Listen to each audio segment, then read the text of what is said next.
This meeting is now called to order. It is February 7th, 2024 p.m. and the time, or excuse me, 2024, and the time is 6:48 p.m. Okay. We'll hold on just one second.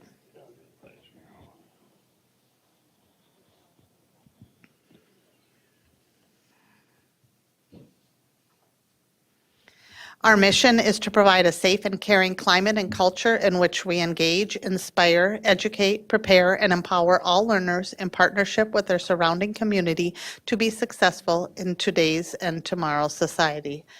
Zach, can you please lead us in the Pledge of Allegiance? I pledge allegiance to the flag of the United States of America and to the republic for which it stands, one nation, under God, indivisible, with liberty and justice for all. Thank you, and then can you call roll, please?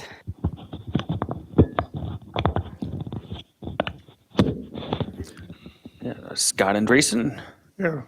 Natalie Copeland, Here. Al Dahlgren, Here. Zach Dorholt is here, Shannon Haas, Here.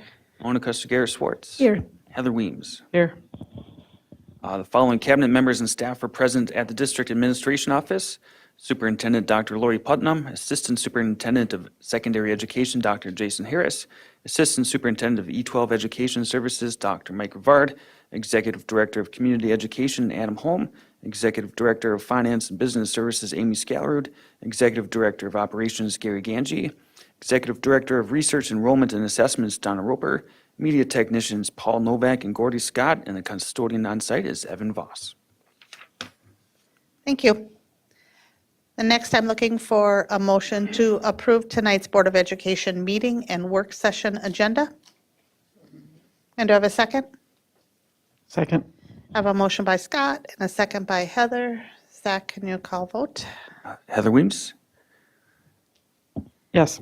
Monica Segarra-Schwartz, Yes. Shannon Haas. Yes. Zach Dorholtz, yes. Al Dahlgren. Yes. Natalie Copeland. Yes. Scott Andresen. Yes.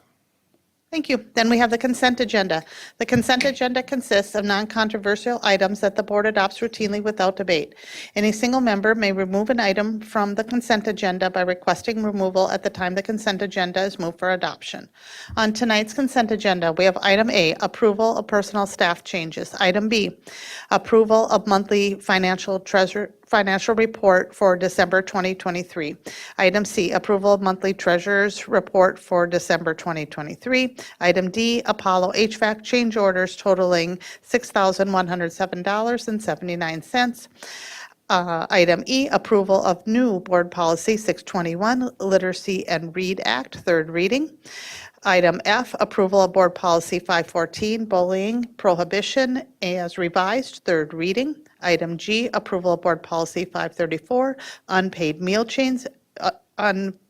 meal charges as revised, third reading. Item H, approval of Board Policy 806, Crisis Management Policy as revised, third reading. And lastly, item I, McKinley addition and renovation change orders totaling credit of $43,994. Does any board member wish to remove an item from the consent agenda?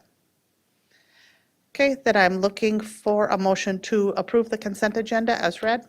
So moved. Second. I have a motion by Scott, a second by Natalie. Zach, can you call vote? Natalie Copeland. Yes. Al Dahlgren. Yes. Zach Dorholtz, yes. Shannon Haas. Yes. Monica Segarra-Schwartz. Yes. Heather Weems. Yes. Scott Andresen. Yes. All right, thank you.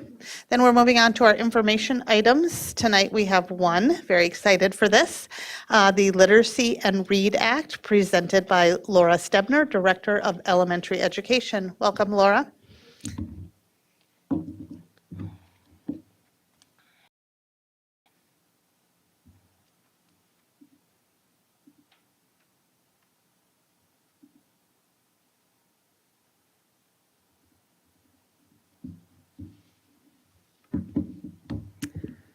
Good evening, Chair Ha, Superintendent Putnam, and members of the board. I'm pleased to be here tonight to share with you information regarding the Minnesota READ Act and literacy here in District 742.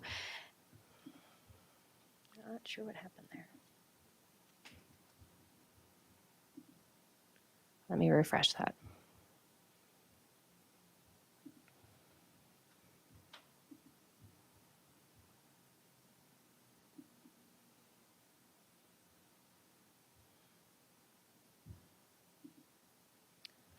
There we go. So before we get started, I just wanted to share a little bit about the format of tonight's presentation. You've heard the first and second reading of the READ Act policy, so you'll be familiar with some of the content. But how we organized tonight is I wanted to share with you each chunk of the legislation of the READ Act, and then get into where we are as a district in both elementary and secondary towards implementation, and then identify for you any next steps that we have in relation to the historic legislation of the Minnesota READ Act. So we'll get started with some definitions. So the Minnesota READ Act is an acronym, and it stands for the Reading to Ensure Academic Development Act. And this legislation is really primarily focused on ensuring that every student in Minnesota is reading at grade level every year beginning in kindergarten. So formally, we use what we called Read Well by third grade. And the really theory or background behind that was that we wanted to have students get an opportunity to come into schools, to learn, and then we would be really looking at that third grade time period as the place where we wanted to ensure that students were reading at grade level. The READ Act is different, and it ensures that students are reading at grade level beginning in kindergarten. And the shift here is really about the research that we have behind reading and the science of how students learn to read, and that our best chances for closing gaps that students may have, the most efficient and effective way that we can do that is by beginning early. And so the READ Act really supports that notion. The READ Act also recognizes that for our multilingual learners and special education students, they have their specialized and individualized reading goals in literacy, and the READ Act supports those as well.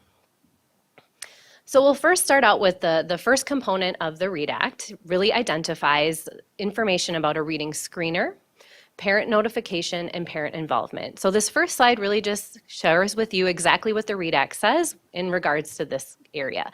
So districts are required to administer an approved evidence-based reading screener. This needs to be administered in grades K through 3 at least twice a year, the first 6 weeks and the last weeks of school.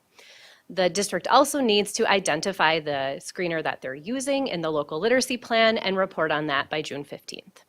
The parent notification component of the READ Act cites 3 things. One, we need to inform parents of their students' reading proficiency. We need to let them know of any reading services that students are currently receiving and how those services are leading to grade level proficiency. And we also must share with parents strategies that they can use at home to support their students' literacy development. So where we are in District 742 in regards to this component of the READ Act is in this school year, 23-24, we did implement FastBridge as our universal screener. And this is a new screener for us in District 742. The state did identify 2 possible screeners that districts could use, and we identified FastBridge as the screener that would most meet our needs.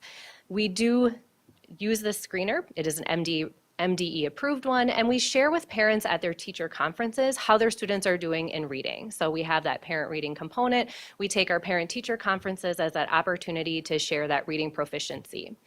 At the secondary level, we do use STAR testing. This was formerly used in elementary school and continues to be used in secondary.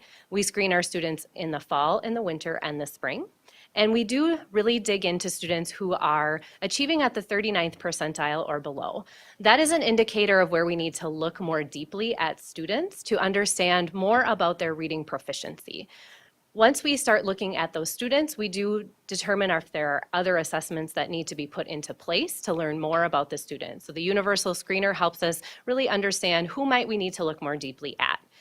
We are awaiting guidance from the Minnesota Department of Education on secondary screening tools. So MDE did approve 2 screeners for elementary, but has not yet completed the approval process for secondary. If the approval process does not identify STAR as an approved screener, then our district would need to make a shift so that we would be in alignment with the Minnesota READ Act.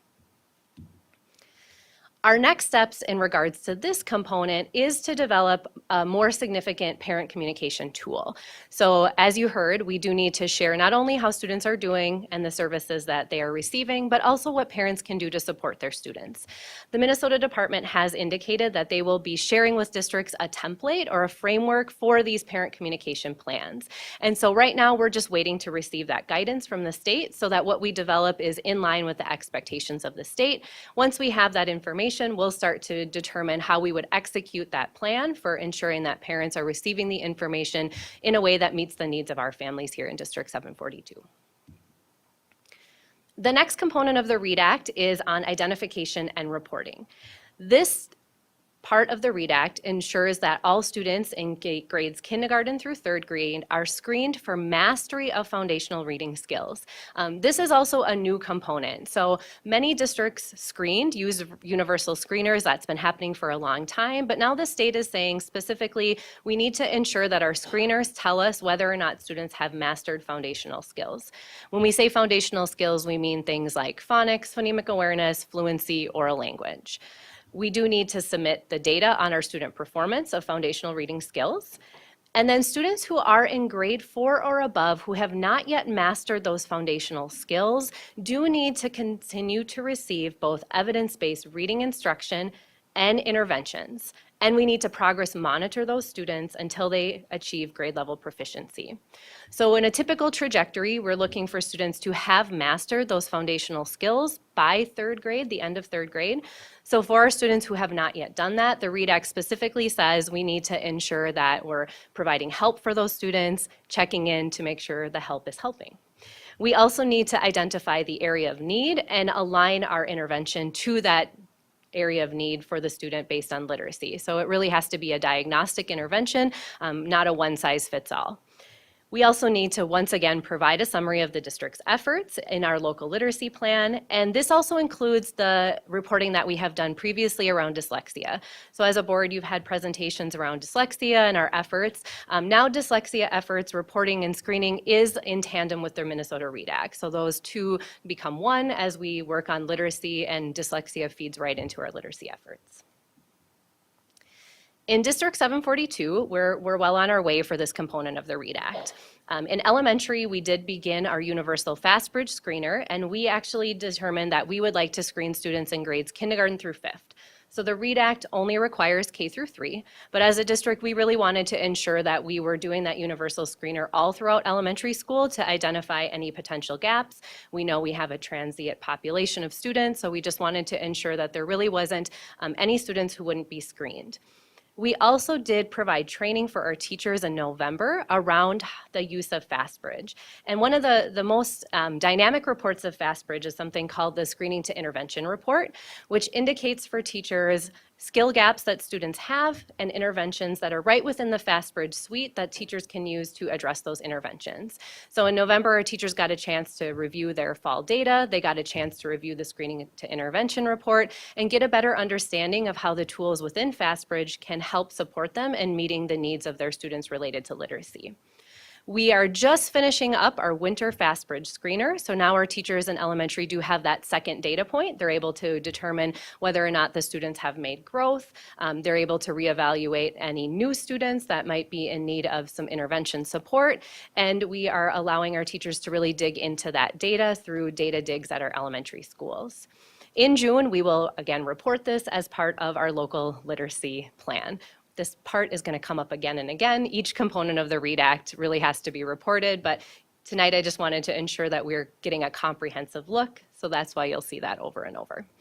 In secondary, we have STAR testing that goes on throughout the school year, and our literacy specialists at the secondary level, which is a new position this year, are really taking the lead in analyzing the data.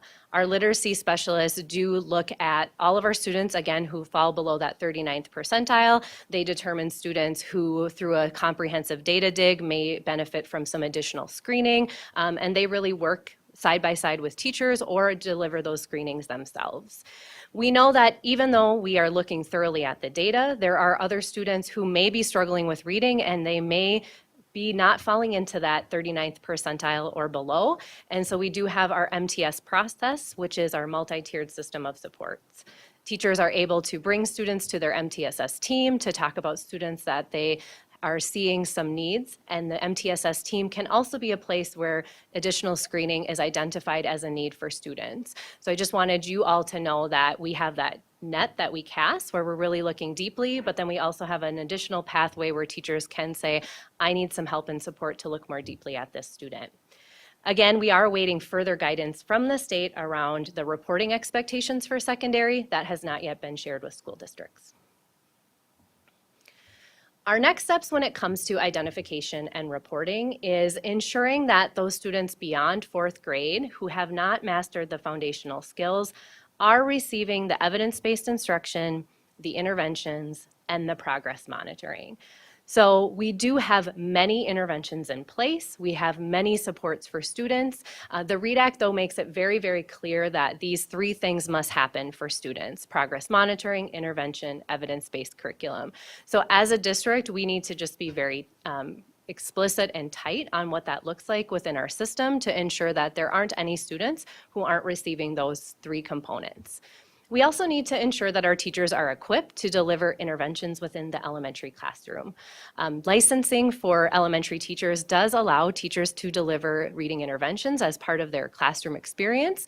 And so our classroom teachers are one way that we can provide intervention, and some of the FastBridge training that we've already done has helped support our teachers in doing that. However, we know that teachers are new to FastBridge. They need additional time and support to be able to implement in their classroom, and that is part of what we're working on right now in our elementaries through the position of our grade level academic leads as one of those supports. We do also need to think about our secondary students. So that we may have to assess the need for additional intervention staff at secondary because licensing is just a little bit different at secondary. Whereas elementary teachers can deliver interventions within the classroom as part of their license, that is not the same at secondary. There are certain licenses where we can deliver interventions, and so we need to look at our staffing and capacity to deliver those interventions for students who need them. Continuing on the intervention component, the READ Act identifies these pieces when it comes to intervention. So for students who have been screened, we need, and then identified, we do need to provide interventions that accelerate student growth for reaching grade level proficiency. We need to include the progress monitoring component. We need to use the evidence-based curriculum and intervention materials. We need to provide continuous support at school to include both parent and community involvement and resources. And by the 25-26 school year, evidence or interventions must be delivered by a teacher trained in evidence-based practices. Now, for us in District 742, our intervention teachers are trained in evidence-based practices, but there are some districts who may use staff that are not licensed teachers to provide interventions. And so that part of the legislation really speaks to districts who have a model that's different than what we use in District 742. So at the elementary, right now, we have both reading interventionists and ADSES teachers. ADSES is alternative delivery of systematic instructional supports in our elementary building. So each of our elementary buildings has those positions, and they deliver reading interventions. We're using the FastBridge screening to intervention report that I mentioned before to plan both for whole group and small group instruction. One of the things that I find to be very helpful with FastBridge is that it helps teachers identify if there are whole class needs. If there is a need that a whole class has for a specific intervention, that's provided as a different tool. So teachers are able to look at their class data and say, is there something, a 5 or 10 minute piece that I could include as part of my day that really would benefit all or most students? If that's not the case, they are able to also go into that small group instructional planning as well. So teachers really have 2 paths within FastBridge to be able to understand literacy needs and to be able to respond to those needs. We also currently have many tools that are used for evidence-based instruction. So as part of our dyslexia presentations in the past, you've heard about our Sonde curriculum that we have been using for several years. Sonde is an intervention that we have both Sonde 1 and Sonde 2. Let's Play Learn is also within the same brand as Sonde, and that's specific to kindergarten students. Essentials is our systematic and explicit phonics instruction that occurs in grades K through 3 for all students as part of our core instruction. And then we recently added another intervention component to our reading intervention and ADSIS teachers, which is Haggerty Phonemic Awareness. Phonemic awareness is really the ability to hear sounds within words. Students who have a hard time hearing sounds often have difficulty decoding and encoding words. So Haggerty Phonemic Awareness is a new component of our intervention programs. At the secondary level, we do offer the Sonday 1 and 2 interventions that are offered at the elementary school for students who have that same identified need. And reading interventionists deliver those at both North, South, Kennedy, Apollo, and Tech. And then we also have some special education and EL teachers who also use Sonday 1 and Sonday 2 if those programs are aligned with the individualized needs of the students in those programs. Again, with secondary, this is a bit of a common theme, but we are still awaiting further guidance there on the evidence-based instructional materials. And I will talk a little bit more about those for elementary because the state has begun the process of identifying materials for elementary, but not yet for secondary. We do have two, I think, very exciting pieces in place related to this component of the READ Act. So if you remember, we have a family and community partnership component of the Minnesota READ Act. And two things that are happening right now are the planning for our full-service community schools at both North and Discovery. In those planning meetings and conversations, you can imagine that literacy has been at the forefront. So we really are thinking about what are the ways that we can support families so that they have the access to our full-service community schools to provide, among many other things, literacy support for families. And the second thing that I'm excited to share with you is our partnership with the United Way. So this school year, we have been working on developing on-demand professional development that can be used with school partners around components of the science of reading. What we have come to with talking with our partners at United Way is that our school partners are very curious on how they can best support the science of reading and evidence-based reading instruction. And so this professional development is video-based, so it can be used at any point in time. It includes a little bit of an overview. So the first one we just finished creating, the first module was on that phonemic awareness, hearing the sounds. So what we did is we provided a little bit of background. What exactly is phonemic awareness? Why is it important? We did some videos of what it looks like in school. So we wanted to be able to share with our community partners, this is really what it looks like when kids are engaging with this type of learning. And then we included videos where we can show activities that can be done with our community partners right on site. These can be done in groups or one-on-one, so we really tried to provide a variety. And the next step is that our hope is to be able to also share these with parents and families. So really creating that nice, united and cohesive plan around supporting literacy instruction through the partnership that we have with so many great organizations in our area. The READ Act also outlines the local literacy plan requirements.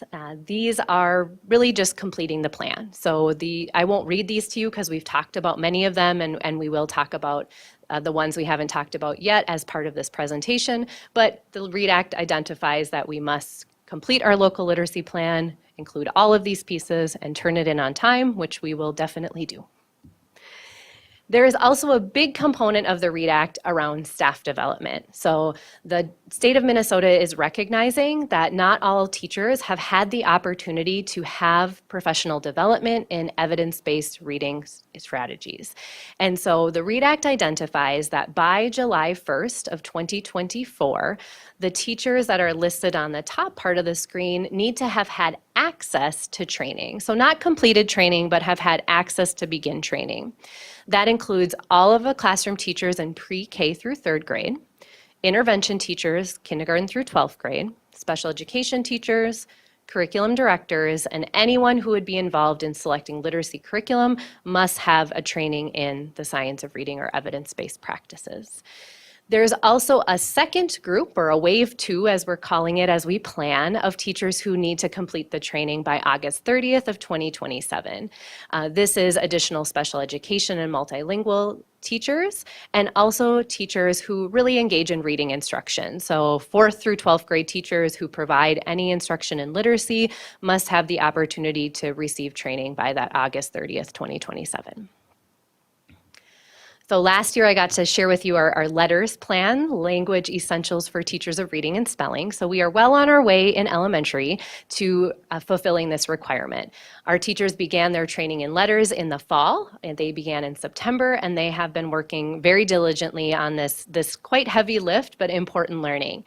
Even though K3 is what was pre-K3 was identified in the READ Act, we identified that we really wanted to ensure that anyone who was contributing to reading instruction, literacy development, was able to participate in the LETTERS training. So we are training all of our K5 classroom teachers, our interventionists, some selected special education staff, all of our multilingual learners, our media specialists, and our gifted and talented staff. And I can say I don't know of very many districts who have gone that all-encompassing in the training that they're offering.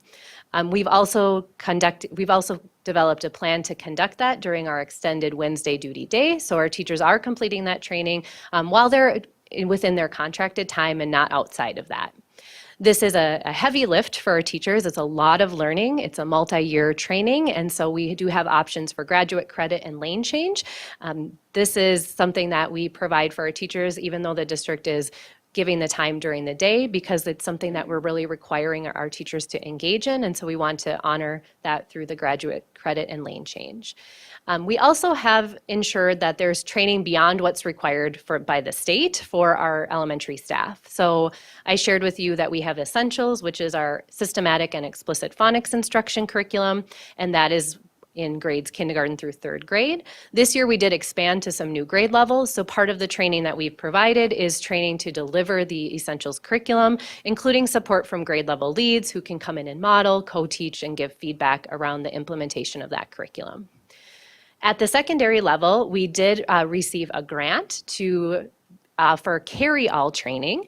So you've heard a lot about LETTERS, but Carry-All is another training option for evidence-based practices. The state did identify 3 options that districts can choose from, and Carry-All does align more closely with the needs of our secondary staff.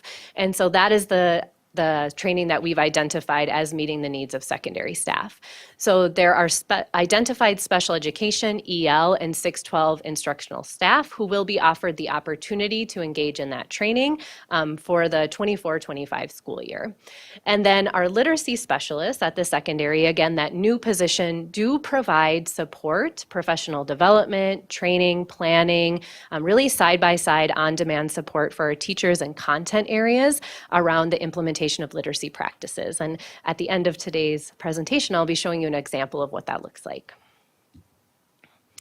So our next steps when it comes to staff development is we do need to develop our plan for early childhood teachers. They are in that first wave of training, and we are working right now on developing a plan for what that looks like.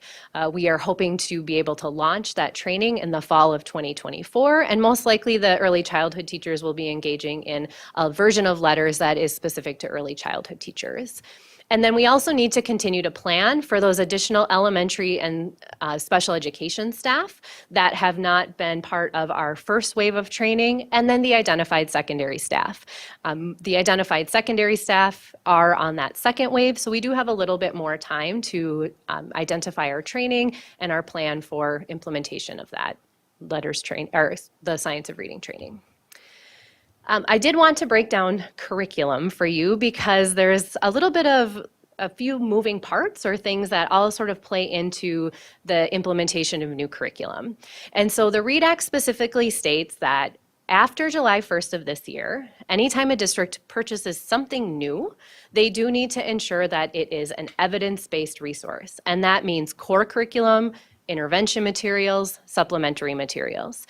So right now, if a district has something that they're using that doesn't align with evidence-based practices as defined by the READ Act, we don't need to change. We don't need to get rid of it at this moment. But if we do want to engage in the purchasing of new curricular materials after July 1, we need to ensure that they're in line. The Minnesota Department of Education did recently identify 5 curricular resources that they have approved. They did a very comprehensive process partnering with the University of Minnesota to identify the curriculums. I was able to attend the session where they went through their process, and they shared that it took over 11,000 hours to complete the review of all the curriculums that were submitted.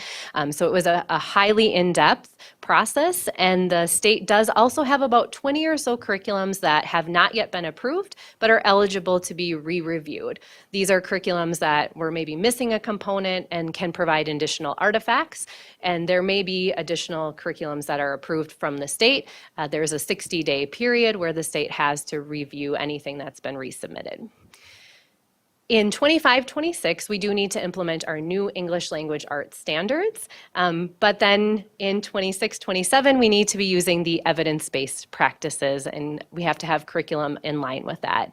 So as we plan, we really have to be planning for two things. One, the new standards that are coming, and two, to ensure that we've got the evidence-based practices as part of our curriculum. The state has identified that if districts are using the literacy funds, state literacy funds, they do need to be using those to be purchasing state-approved curricular resources. If a district identifies different funding sources that they would use to purchase literacy curriculum, they do not need to buy them, or they do not need to purchase something that's on the state-approved list. So what this means for both elementary and secondary is that we will begin our evaluation process for literacy next school year. Curriculum evaluation is a very intensive process that involves many stakeholders, and we take this work very, very seriously. So actually already we're starting to look at the samples of the approved curriculums that have come out, but we will begin the formal process next year of looking at the state-approved curriculums, looking at the new standards. We then have our elementary resource is set to be discontinued, so that actually kind of just flows nicely into this process because we would have needed to purchase something new anyway.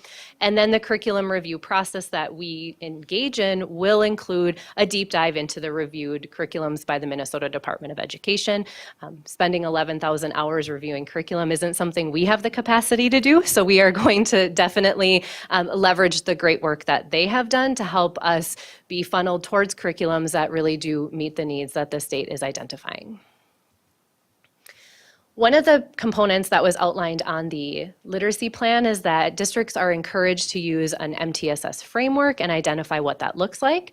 Our district has been working hard when it comes to Minnesota MTSS. Minnesota MTSS is a 5-pillar approach, and you can see that up on the screen. And hopefully as you're looking at those 5 pillars, you're seeing a lot of alignment to the READ Act.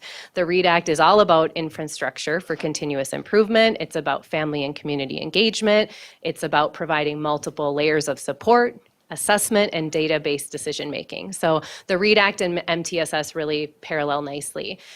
We have had a large district team that has engaged in learning deeply about the Minnesota MTSS framework, which is new.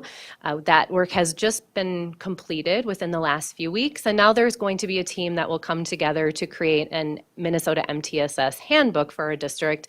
And this, again, parallels with the READ Act. So MTSS and the READ Act are not the same thing, but we do need to include our MTSS framework and plan as part of our local literacy plan because it really does provide the support for the execution of the READ Act. Another component of the READ Act is that districts need to have a literacy lead. And so this is a component that is a couple of years out. By August of 2025, we must either employ a literacy lead or be supporting an employee by going through the process of becoming a literacy lead. Once we have that literacy lead identified, the role of the lead is to partner with district leadership and administrators to support implementation of the READ Act. The state will be providing districts a job description for what is required of a literacy lead. That job description has been approved but not yet shared. So that should be shared fairly soon, and that will allow us as a district to take a look at the positions we currently have to determine do they meet the requirements of the job description, or do we need to support staff in moving that way. We are fortunate to have quite a few supports around literacy, both an elementary and secondary literacy coordinator and secondary literacy specialists and elementary grade level academic leads who specialize in supporting teachers at 2 grade levels. They're able to have a narrow focus because teaching reading at kindergarten and 1st grade is not the same as 5th grade. And so by having the structure of 2 grade level bands, we are really able to hone deeply and to give the academic grade level leads the professional development that they need that's very specific to the needs of a grade level. We also, as I mentioned, did receive a grant, the Comprehensive Literacy State Development Grant from the Minnesota Department of Ed for Carry-All training, which is that evidence-based reading instruction. This grant is able to provide training for both special education and multilingual learner staff at the secondary level. We did recently receive this grant. We were notified in December, and so the planning process is underway. It's being led by Beth Watkins, who is our secondary special education director, and Graham Litteris, our secondary EL coordinator. But at this time, they're really thinking through the execution of how will staff engage in that training and what will those opportunities look like for staff, wanting to make sure that we have a very carefully thought out plan to be able to share with our staff fairly soon. So we went through many things, but each component of the READ Act has different dates. So if you've read it as many times as I have, you are really in need of a timeline, and having one is super helpful. So I thought I would provide that for you as well, just to give you the high points of what's happening this year and what are the big pieces that are coming our way. So this year, just to reiterate, we've begun the LETRS training, which meets the READ Act requirement for elementary. We have we will complete carry-all training this year for selected secondary staff. Not all of our staff, but some of our staff will be engaging in completing that. We will develop our plan for early childhood. We will implement the new local literacy plan. We will execute the parent communication following the guidance from the state. And then we will assess the need for further intervention resources at the secondary level. In 2024-25, we continue our work with LETRS in the elementary. We begin that curriculum review process, looking at the identified resources from the state and the state standards. We will begin our Science of Reading training for early childhood staff, and then create a plan for the additional staff that need to be trained as per the READ Act. In 25-26, we start moving into getting a little bit closer to completing some of these tasks. We would start a pilot process, likely for our new English language arts curriculum. We tend to do pilots, even though the state has invested significant energy into identifying curriculums. We want to know how they work for our students. We have unique students. We want to be able to pilot and try out those different options. We also would be implementing our new English language arts standards that year. And then in 26-27, we do need to ensure that all of our curriculum is aligned to either the MDE curricular approved resources or the expectations of the state. And then we need to ensure that all of the staff who are identified in the READ Act have completed their training. So we are well on our way. It's a lot. It's historic legislation. That is what is often stated when we talk about the READ Act as curriculum directors all throughout the state as we work on this statewide throughout Minnesota. But I would be remiss if I didn't identify at least some of the challenges that we face in our district in this implementation. And so the first one is that there are a significant number of staff here in District 742 that are required to receive training because we have students who receive special education and ML services, and often more than neighboring districts, that is more staff because we have more students who need those types of staff in our schools. And so that just increases the number of staff that we have to be trained. There is quite an aggressive timeline for training. The state has indicated that there will be processes for extensions, but there really is a timeline, there are dates, and so we need to be planning for those dates to ensure that we're getting staff trained on time. We also are really trying to incorporate training into the duty day whenever possible, and that can get tricky because there are so many needs. Literacy is not the only thing we do. We have planning time, we have collaboration time, we have math, we have planning for unique students, and so we are really trying to honor that for our teachers, but recognizing that that comes with challenges because there are trade-offs. And then we also will have differentiated timelines. That's good and bad. It's nice to not have to have everybody at the same time, but it's also just keeping track of parallel tracks of people in different training programs and on different training timelines. We also do serve a significant number of students who do require the need for a literacy intervention. And so as we look at that requirement for 4th grade and beyond, not mastering foundational skills, we want to ensure that we've got those pieces in place because we do have students who need that support. And then also ensuring, this is a big one, both time for learning and time for implementation. We know that just simply learning something doesn't mean that practices change in classrooms. And so we have to be thinking through not only planning for the significant training that has to occur, but planning for what needs to happen to support teachers, to support administrators, to support the system as a whole in shifting to a new way of thinking around literacy. So really that implementation planning is important, but also requires time, and time is challenging with such a big amount of requirements. So I'm going to end tonight with just a couple of highlights. The first is from secondary. And I'm really excited about this one. So this is, you're going to see a short video, and I'll tell you it's not the highest quality because it's, you know, a middle school classroom and it's just a regular day. It wasn't a high production value, but I'm going to give you the background because that's really where the magic is. So this is a North Junior High teacher, Jordan, and he's working with Katie, the North literacy specialist. Jordan came to Katie and he shared with Katie that he was struggling to figure out ways to have his students engage with text. Each of our secondary content areas not only has content standards, but they have literacy standards as well. And he was really struggling to figure out what that might look like and wanting to see that increase. Katie had shared with him that she had recently learned a strategy called layering text. And layering text is really a unique strategy that recognizes that students understand content better when they have background knowledge.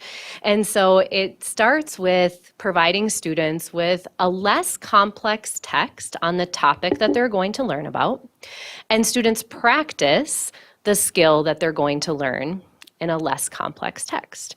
So in this particular skill, they're learning to identify text evidence. Then the text layering process is that the students then receive more and more challenging texts, but they're more easily able to access that text because of the background and vocabulary that they've been building along the way. Each text is on the same topic, and each text practices the same skill until students are at that level where they've really built up enough background knowledge to comprehend deeply. My favorite part of this story is that when Jordan and Katie began planning, they do what good teachers do. You planned with the end in mind. So they looked at the assessment. What is it that we want students to know and be able to do? And then what are the instructional activities that will lead us to that? And through their instructional activities, which you'll just get to see a couple minute snippet of here in a second, they identified that the students were capable of more than what they had on their assessment.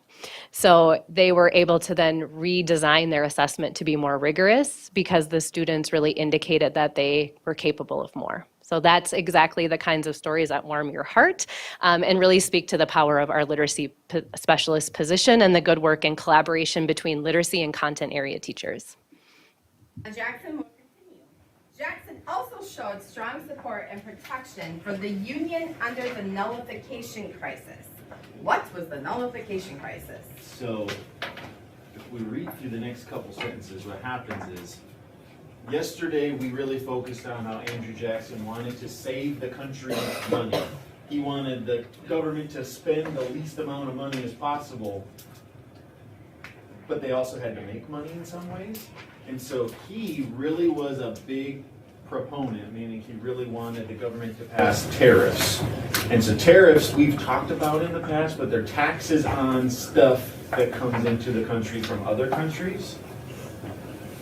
And so through his process of wanting to tax stuff coming in, we're going to read about it in the next sentence, there was a new tariff that people called the tariff of abomination, which was just super high. It made it super expensive to buy stuff from other countries. And as a response to that, some states, particularly South Carolina, said, oh, we're just not going to pay that.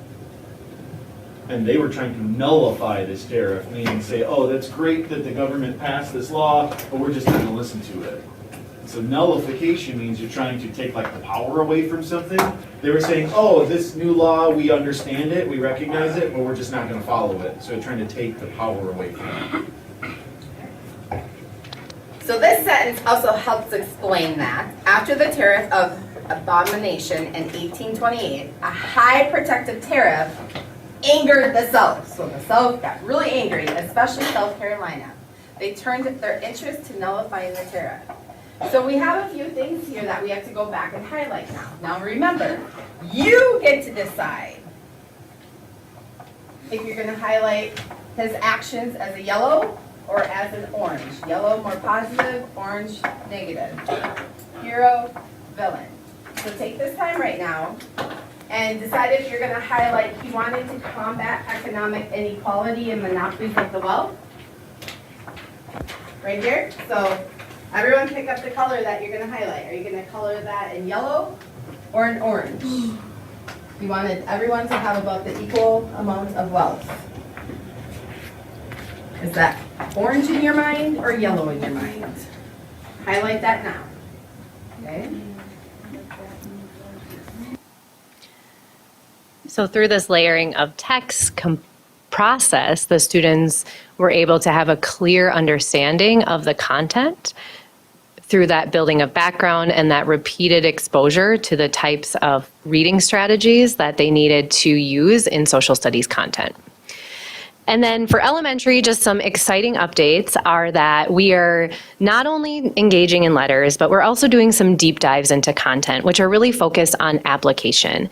And what's most exciting to me is we're doing that through an implementation plan that we develop at the end of each unit, actually at the beginning now of each unit of letters.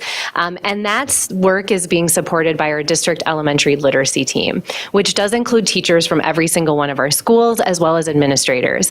But teachers are coming to the table and they're helping to support and say, what should this look like in schools now that we've had this learning? The other thing that I think is really powerful about our letters implementation plan is that it doesn't just focus on classrooms. We all need to change. So we have identified what are the actions of administrators as a result of this learning? What are the actions of our MTSS teams that are looking at students and trying to figure out how to best support and help them to connect them with the support that they need? How does that change in relation to the science of reading knowledge we have? What about our supports, our grade level academic leads? What is their work? And so the implementation plan is really robust, but it's also succinct. We don't want teachers to be thinking, I have 87 things to implement from every single unit of letters, and there's 8 units of letters. That's too much. So we're really bringing in that teacher voice and that expertise of our system to give feedback on what does it look like to implement this well. That team began meeting in January and will be a multi-year team as we go through this. We also were fortunate to have $125,000 available for us to buy both sound walls and decodable readers. And these are 2 items that really support what teachers will be learning about in the next unit of letters. So one of the things we really didn't want to happen is to have teachers learn something and say, I've learned that. That's just what my students need. I don't have the resources to do that. And so we've really been forecasting what students or teachers will need to support students and putting plans in place to provide that. So as teachers learn it, the resources are then available. And then along with FastBridge, we've been working with principals, and principals have really been taking the lead here on figuring out creative ways to have data dives, data digs, data dives, teacher talks to support teachers. They know these tools are new, but they are able to help teachers have that coaching around unpacking the data to design instruction and interventions aligned with literacy needs. And so we're just seeing such great leadership and engagement from our elementary administrators around figuring out creative ways to bring teachers together to literacy data for the betterment of our students. So that was a lot of information. The READ Act is big. Historic legislation is no joke.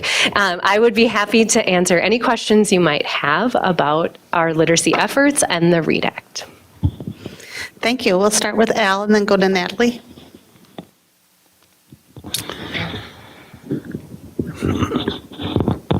First of all, I'm 100% behind this, and I think it's awesome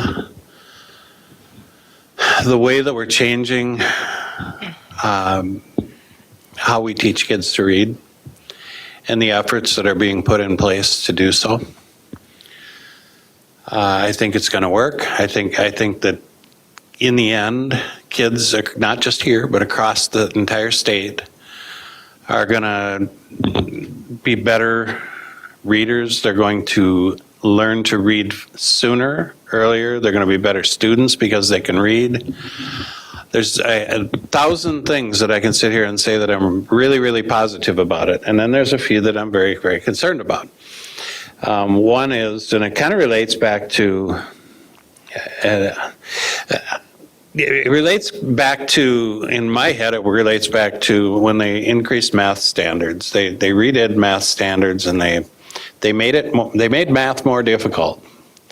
And we went from where most students were achieving to grade level and passing in math to where many, many, many students struggled to meet the new standards.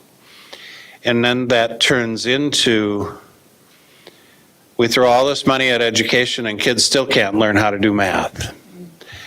And it affects, and I see with this here, I believe that when this gets implemented across the state, districts who have students who right now have very high academic achievement in reading are going to have even higher academic achievement in reading, and it's going to be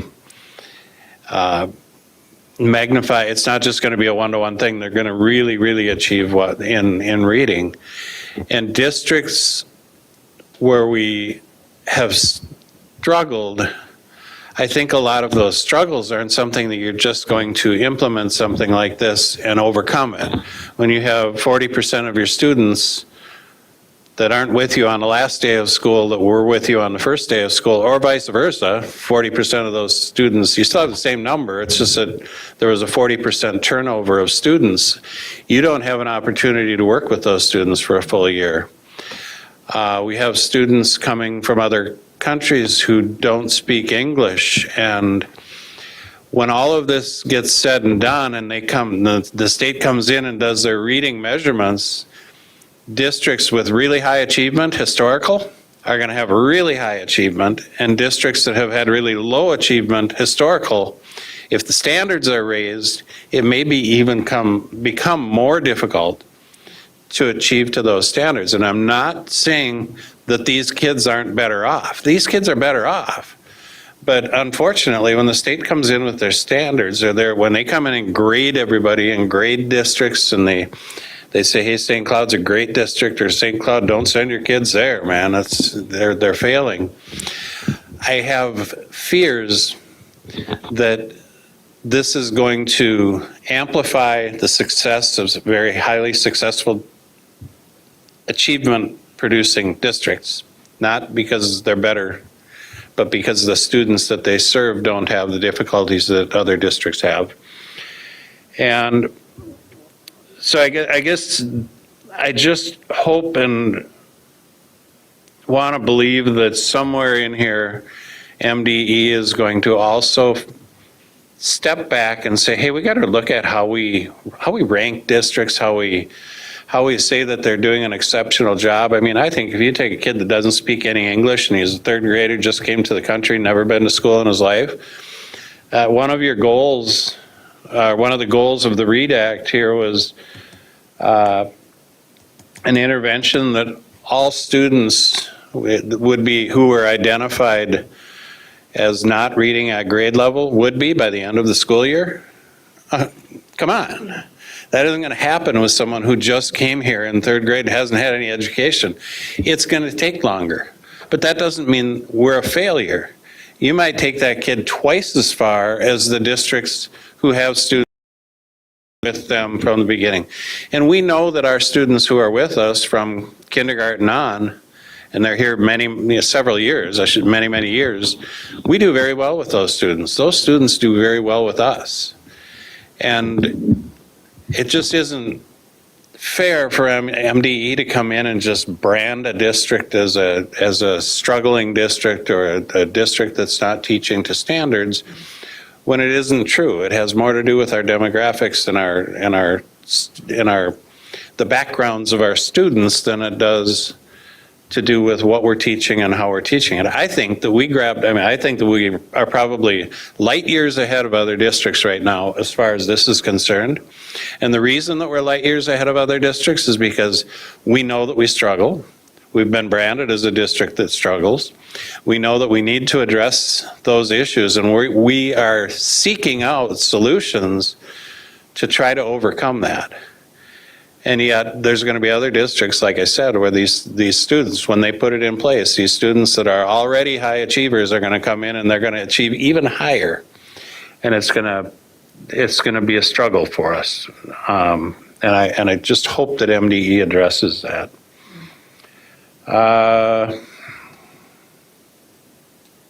That's all.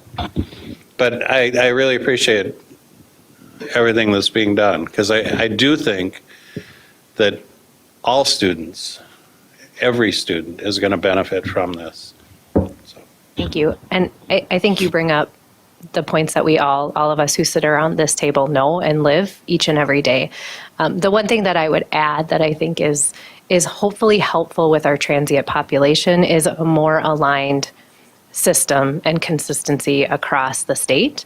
And so that in itself cannot make a move to another school easier, but it can also help us to, when we're all moving in the same direction, that students don't become really impacted negatively by having to jump into all these different systems and ways of learning to read. So that is something that I do see as powerful and beneficial, but again, you're right, those challenges are significant and real for us.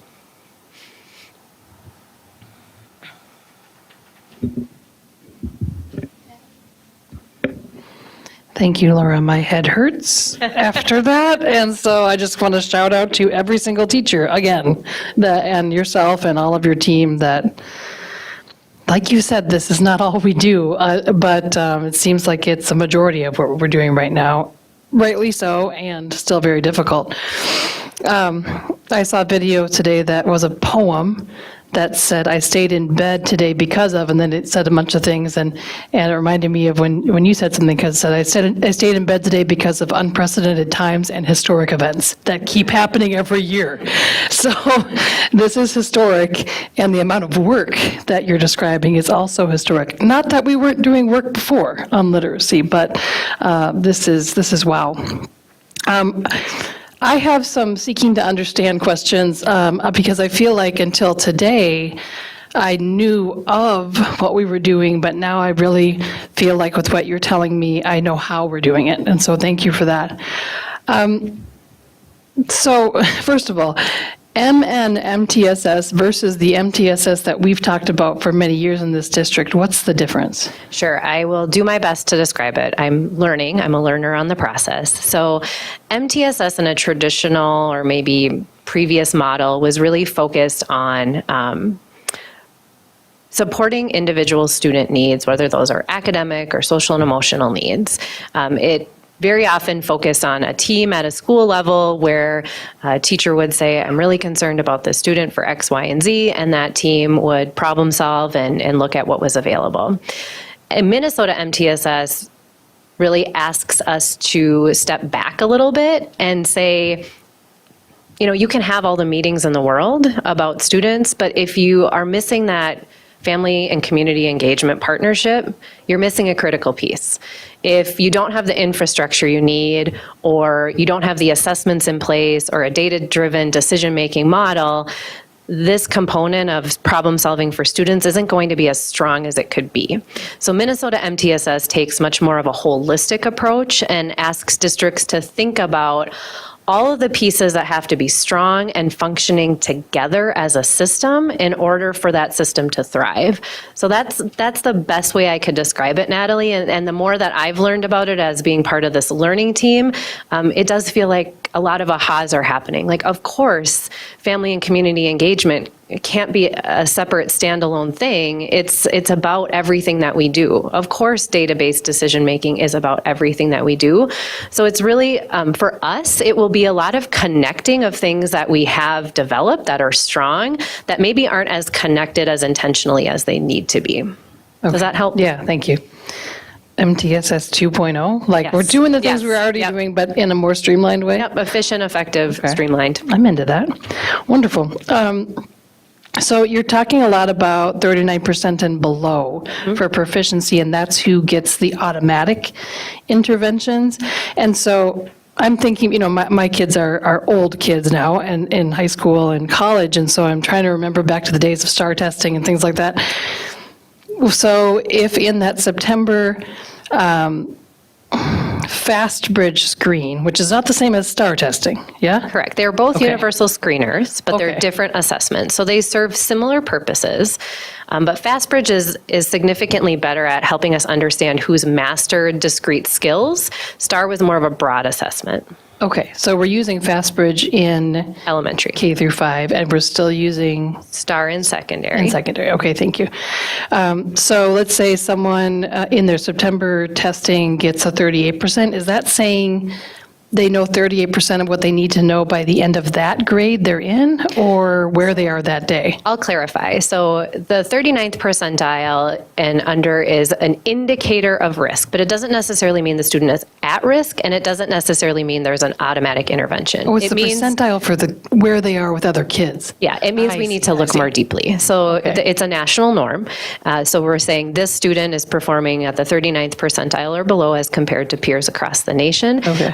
But you had said that means they have that automatic intervention. They have that automatic digging into their data. Some students may have had a bad day, may have other data that indicates that they're performing at grade level. So we always triangulate data. We're always looking at the whole picture. But that data point is really where we stay. We need to make sure that we look carefully at all of these students to understand that we've got the pieces in place that they need. So it's just one data point you use, but it can be a Yeah, a it's red sort of light. like casting a net. Yeah, okay, thank you. How did we decide which special education staff are currently being trained in letters versus the ones that we're doing second tier? So at the elementary level, we looked at some professional development needs for different staff groups. And so, as you know, there are staff who work with students who have learning disabilities, staff who work that are speech pathologists, staff that are occupational therapists. And so Danny Mayer, who's our elementary director of special education, really assessed the needs of each individual group. Some groups of special education teachers did have some professional development needs that they prioritized that were really more of a critical piece right now. And so that's how we did that work. And so it really was targeted, it was well thought out, and it was recognizing that everybody needs this instruction, but there were some needs that were prioritized, and then that letters training will come later for those groups of staff. Okay, great, that makes sense. What are sound walls? Oh, they're fun. I know what the was actually decoders are, going but to I didn't explain know. them, but then I thought, I don't know, is that getting too in the weeds? I love so, the you know, weeds, when you would walk into an elementary classroom and you would maybe have seen a word wall. A word wall is typically, here's some words that start with A and here's some words that start with B, right? But just because a word starts with A doesn't mean that it starts with the same sound. It might start with a or several other sounds. And if a word starts with E, it might start with or I or E, right? So that's very confusing for students. It's more of a memorization when it's a word wall. When we think about a sound wall, it literally shows a sound. So if you ever look at dictionaries and you see those slanty little lines, those are called virgles. And those are what indicates a sound. So those are there. The sounds are categorized into the types of sounds. And the cool thing about it is kids can learn this stuff. So you probably don't know that there are sounds called nasals and fricatives and like all these crazy words, but they are the types of sounds and they're how your mouth produces these sounds.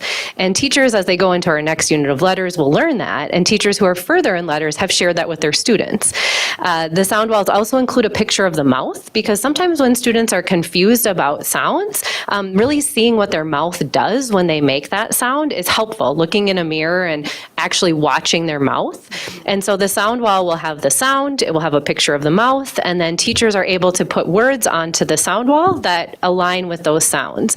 As students learn sounds, one fun way that teachers use sound walls is they flip over the sounds kids haven't learned yet, and they'll put like a little cute lock on that, and then when the students learn the sounds, flip that over, and then that is something that students actually use then to read and spell. So if they're trying to spell, let's say, that, right? They're paying attention to what sounds do I hear, what's my mouth doing, where do I see that on the sound wall, and it really helps to to encode words for students. So that's a sound wall. Thank you. We're cutting out a lot of them, so. Yeah, my sister teaches in Mankato, and she went through letters training like 4 years ago, kind yeah. of before all this happened, and she was talking about how she has her kids in second grade look at a mirror. Yeah. For that sort of a thing, so yeah, okay, thank you. Okay, you've answered so many of these questions, Laura. Let me see what else I have. How do we know when a secondary student needs reading intervention, especially if they are new to our district? Is it, because not everybody in sixth grade gets STAR tested, or do they? Donna or Jason, will you clarify? Sixth grade, yes? Yes. So Oh. sixth grade, yes. Okay. But it is then that work that the literacy specialists do. So there are many additional tests that we can use as diagnostic tools. Our teachers that are in letters will learn about a few coming up.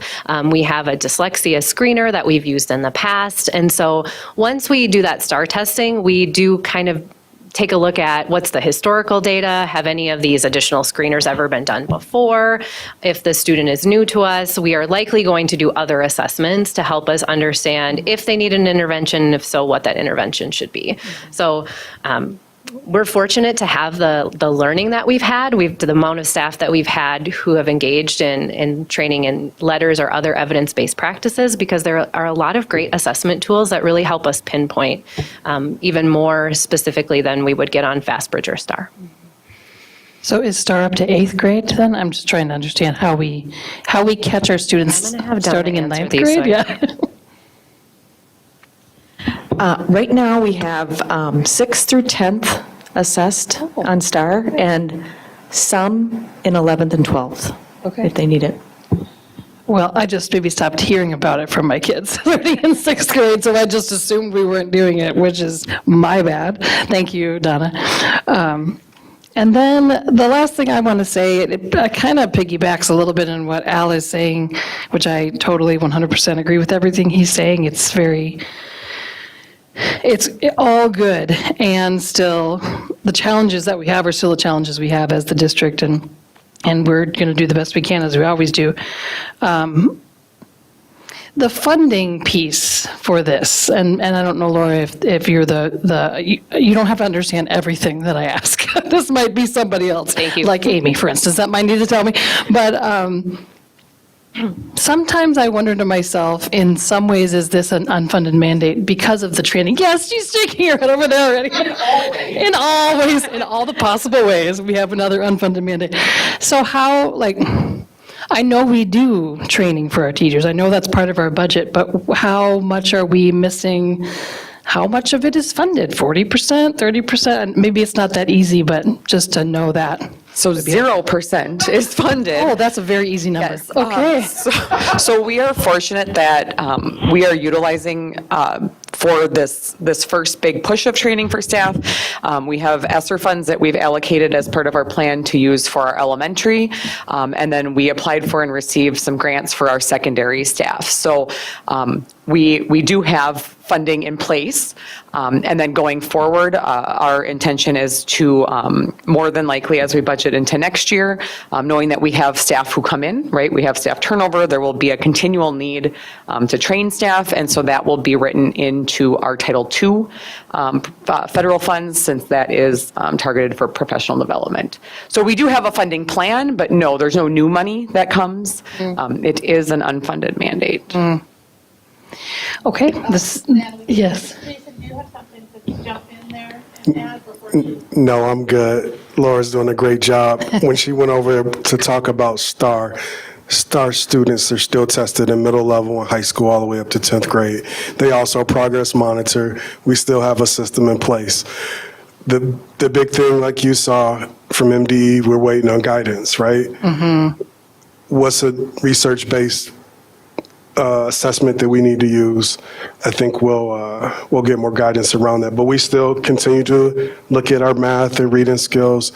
Laura hit on a good point around MTSS, right? We're looking at a 5-tiered approach. When you look at it, it really aligns to our strategic plan. Mm-hmm. So we're making, like Laura said, we're connecting the dots. I think it'll be great for us. We'll see good outcomes for students. You already talked about all the things around what we know with our transient population. I think we're putting good systems in place. That's great. So we're not sure yet if STAR is approved because they haven't done the work on that yet. Yeah, They haven't that's put another $11,000 hours into the secondary. And the Okay. state really is following the timeline for when we need to. So the elementary work was Yeah. prioritized because that Right. needed to happen first. So Makes sense. we're anxiously awaiting because Yeah. we can't really plan until we have that, but there's so many layers to this. Yeah. I just want to take this opportunity to say something everybody around this table and that table, and probably even out there knows, that we still have unfunded mandates from many years ago that are still unfunded. They're funded better now, as Dr. Putnam said to a meeting the other day. But that we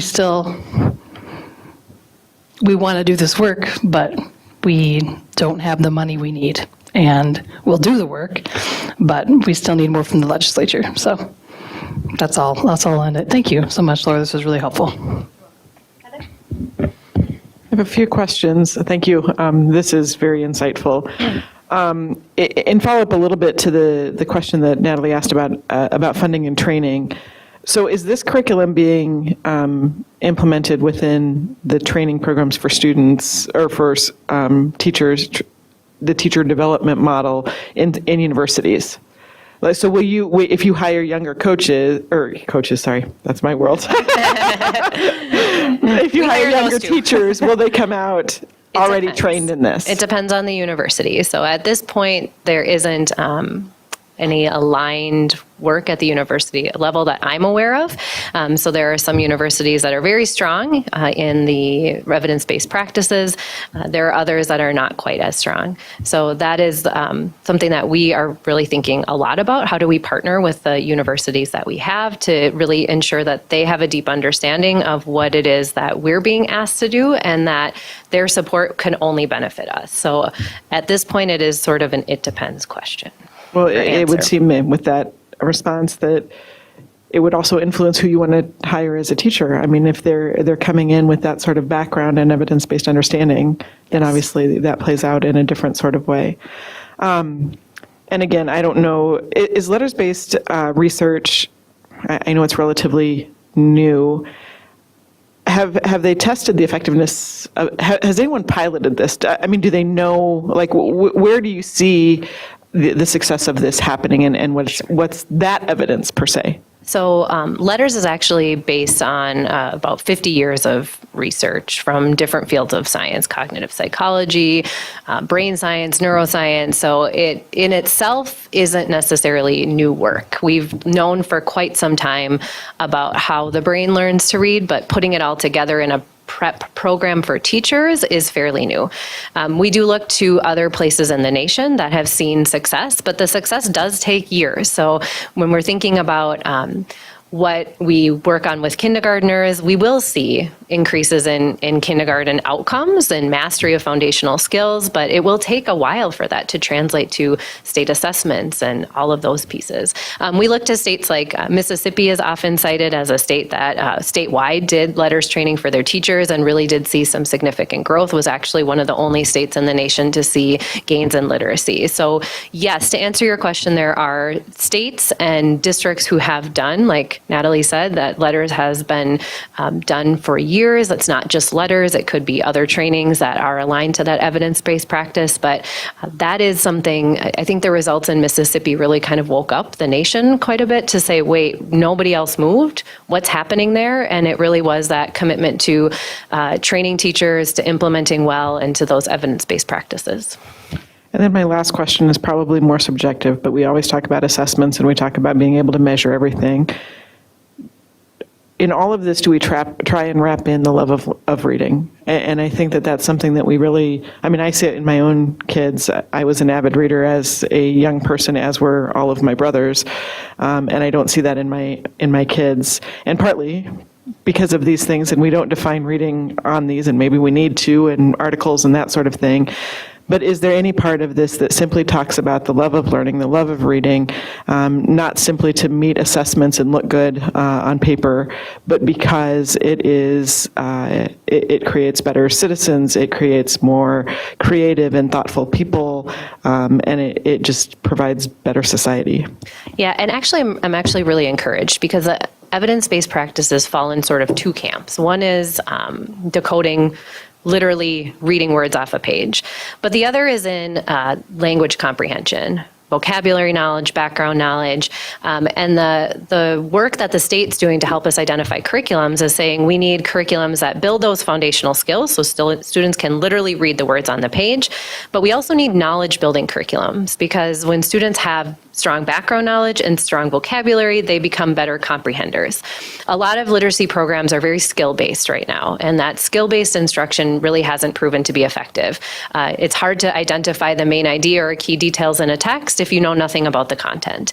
And so some districts who have started to move more towards that knowledge-based curriculum, so foundational skills plus knowledge building, have seen a real increase in engagement with their students. They're learning about exciting topics. They're staying on topics for weeks at a time. They're owning the vocabulary. They're discussing. There's lots of classroom read-alouds around really engaging, rich topics. And that is what the state is looking for when it comes to that knowledge-building curriculum. So that in itself, I mean, who doesn't love to hear exciting, wonderful stories and talk about them and just really dig into really meaty, exciting nonfiction? And so that is where we're moving. I think some of the skill-based instruction that really was what was out there, what was being touted as the way to do things, hasn't necessarily led to as much of a love of reading, because it's been very focused on identifying a skill or practicing a skill and less about the actual words on the page, the topics, the content itself.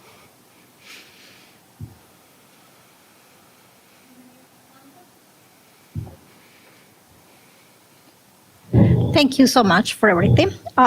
So you have answered some of my questions, but kind of following along with some of the things I have said before, some of the questions that we have from before.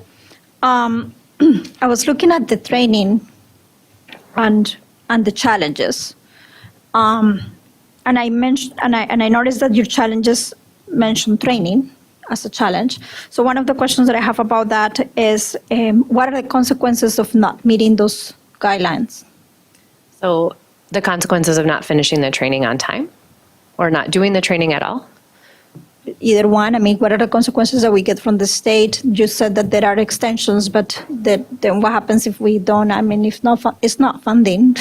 I'm not sure we know yet. There are some conversations that I've been a part of, so I attend as many MDE webinars as I can. So some of the things that I have heard is that teachers will have to indicate that they have passed the science of reading training or evidence-based practice training at least at 80%. But that whole process of communicating that and what happens if they don't really goes through the teacher licensing, which is PELSB. And so I don't know yet if that has been identified. What I do know is that my understanding is that teachers will at some point need to be able to report that they completed the training and they scored at least at 80% proficiency in the training. Now, what that reporting system looks like, and is that to the state or is that to the licensing board, I don't know the answer to that yet, and I don't know that that's been identified. So if that is to the licensing board, is there any consequence for the district, or the consequence would it be? That hasn't been communicated yet, so I haven't received any information on what happens if we don't do these things. The focus has really been on what needs to be done and support, but I don't have the answer to that. Okay, with that, I'm wondering how would the state move along in general, and if other school districts are not as aggressive as we are, as you already said that they are not, how does that look like for everybody, and is this going to continue, or is a chance that it's going to fall off? I doubt that it would fall off. What I think that, again, from just the conversations that I've been a part of, is that districts are expressing that it's challenging, and then the state has responded with, especially with the letters training, which is so long, has already said districts who are choosing letters, which is much longer than the other two, will be able to have an extended timeline. So I think as districts give feedback about the feasibility, we're seeing some changes already from the state. The language used to be that you could apply for an extension and you may get that, but recently that it's been noted that we will be able to count on an extension if we've chosen letters. So that has sort of evolved as time has gone on, but I know that there are lots of districts giving feedback about just the undertaking that this is and how realistic and feasible it is. Each district has their own context and their own challenges, and for many districts, for all districts, I would say this is significant and challenging work. I don't know of anyone who has said, I've got this all figured out and it's going to be easy. So that the state is getting that feedback from district leaders.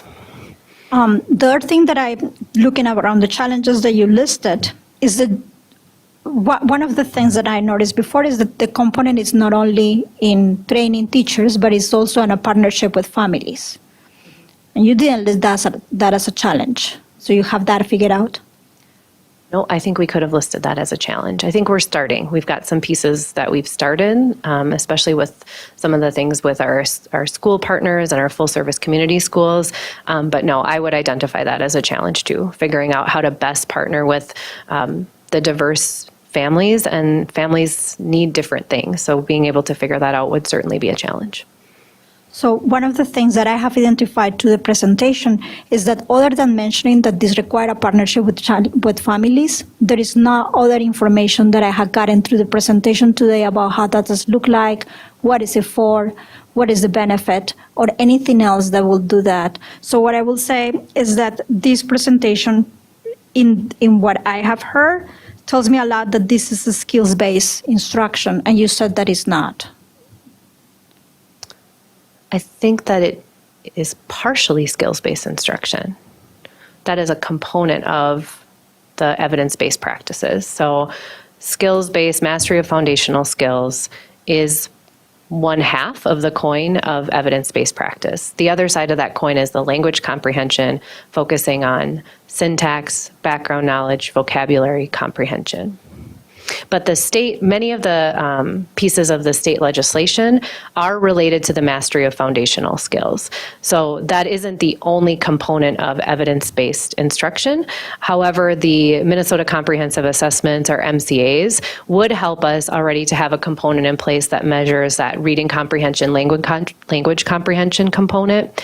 Prior to using FastBridge, the measurement of mastery of foundational skills wasn't necessarily explicit. So the MCA test for 3rd through 5th grade does help us have a system to measure the language comprehension side of evidence-based practices, and then the FastBridge helps us measure the mastery of foundational skills.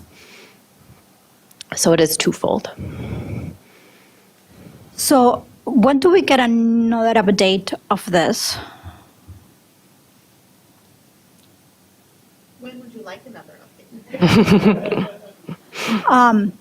I haven't thought about when I will like it, but what I would like about that update, or what I'm looking for, is that it is concerning to me that as it look right now, we have an aggressive focus in teachers, which makes sense.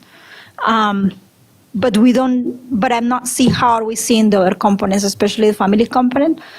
I don't know if it's, for me, it is important for what you explained. You said that was missing some places. I forgot exactly what you said, but that was missing someplace else, and then it was needed to have that. But there is not more about it.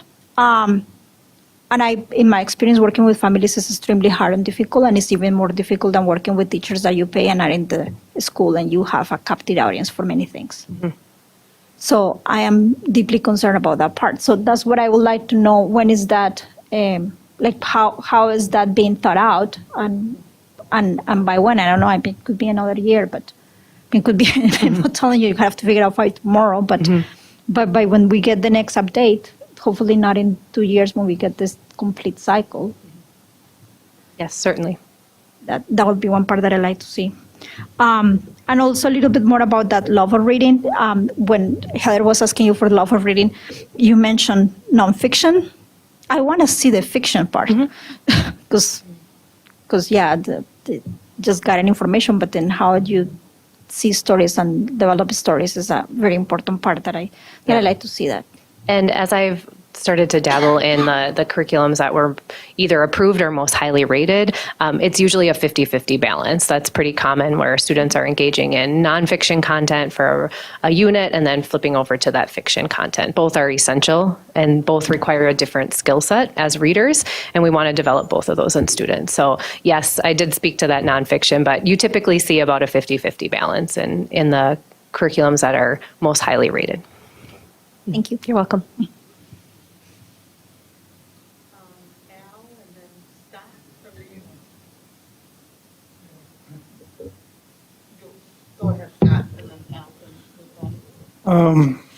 Can you tell me a little bit about MTSS, Multi-Tier System of Support? So Minnesota MTSS is a framework that schools use to really align resources and align systems to support schools as a whole. So Minnesota MTSS brings together family community engagement, database decision-making, assessment, infrastructure, and then multiple layers of academic support. So it's recognizing that students have diverse needs, and to meet those needs, we need to have multiple ways to approach that, whether that's a social and emotional need or an academic need. But the framework of MTSS is designing your system to be connected and cohesive to support students and families. Okay. One of your interventions you mentioned was something called the Haggerty Phonic Awareness. What's that all about? So phonemic awareness is the opportunity or it's the ability for students to hear individual sounds in a word. So when students are young and they do activities like rhyming or what's this word start with or end with, they're building their phonemic awareness. Some students build that more naturally than other students. And some students, through some of the assessment work, you can actually identify that there might be students who aren't hearing ending sounds, who aren't hearing vowel sounds. So phonemic awareness, the Haggerty program itself, is a lot of, it almost feels like games that students play with words and sounds. So you might do an activity where you say clap, now change the last sound to, you pick a different sound. And then students are really manipulating. Say bat, change the b to h, hat. Say hat, change the t to whatever would make another word. And students are really practicing that, and that ability to hear individual sounds allows students to then be able to listen for those sounds when they're writing words. So it's a very foundational skill, and students who are missing that skill often struggle with decoding and encoding words. Thank you. You're welcome. You're in curriculum. We have new social studies standards approved. How are you going to merge the new content with what we've got already? So the social studies standards were approved. So we begin the same process we do for language arts, where we have an evaluation process that will begin next year.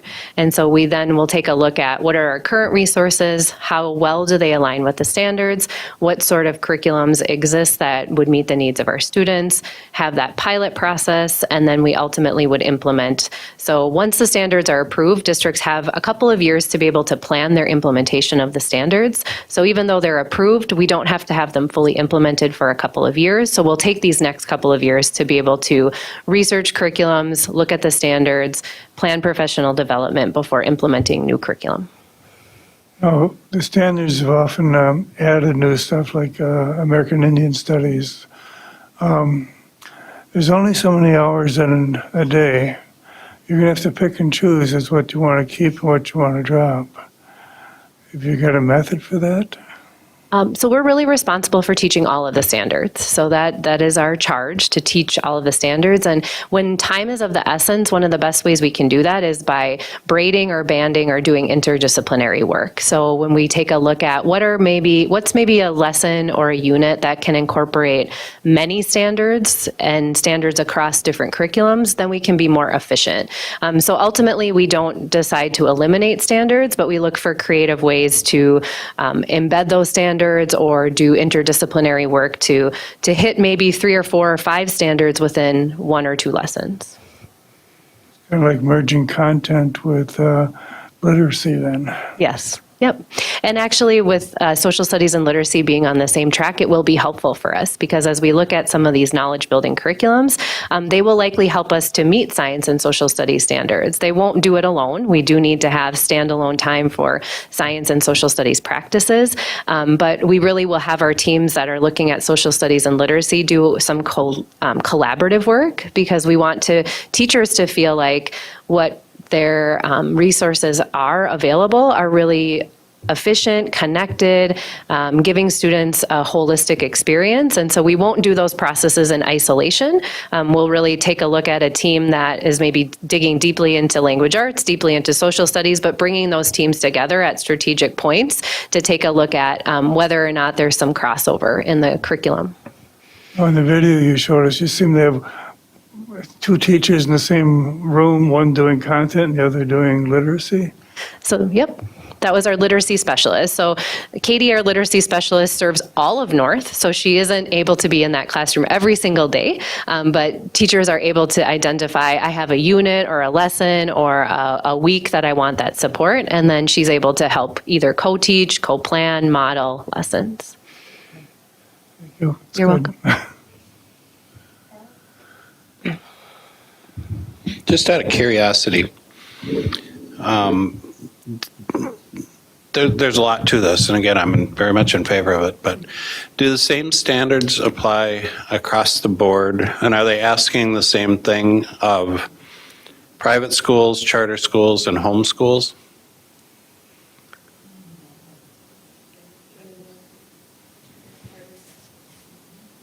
So charter schools it would be applicable to. Non-public schools don't have to follow those same state statutes, nor would homeschools. The homeschools still have to file and show that they're taking a standardized test, but no, there's no formalized training that would be required to a homeschool parent who's requiring or administering the education.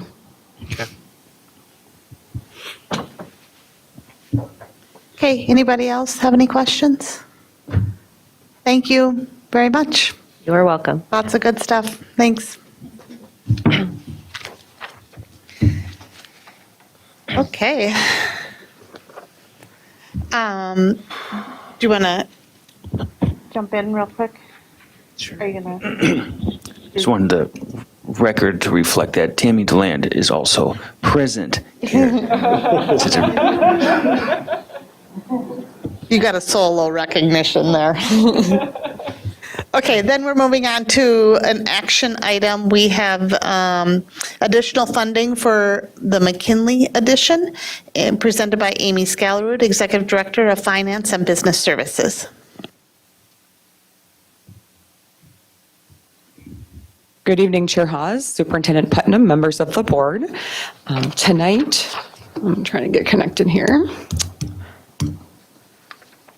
Tonight, we are seeking approval of some additional funding for the McKinley Addition project. So this is a project that's been in the works for quite some time. The school board has previously approved funding for both the addition and the renovation of existing restrooms. The addition is estimated, or what was approved was 3.4 million, and then there's an additional 450,000 that was approved specifically out of the ALC fund balance for the renovation of the existing restrooms.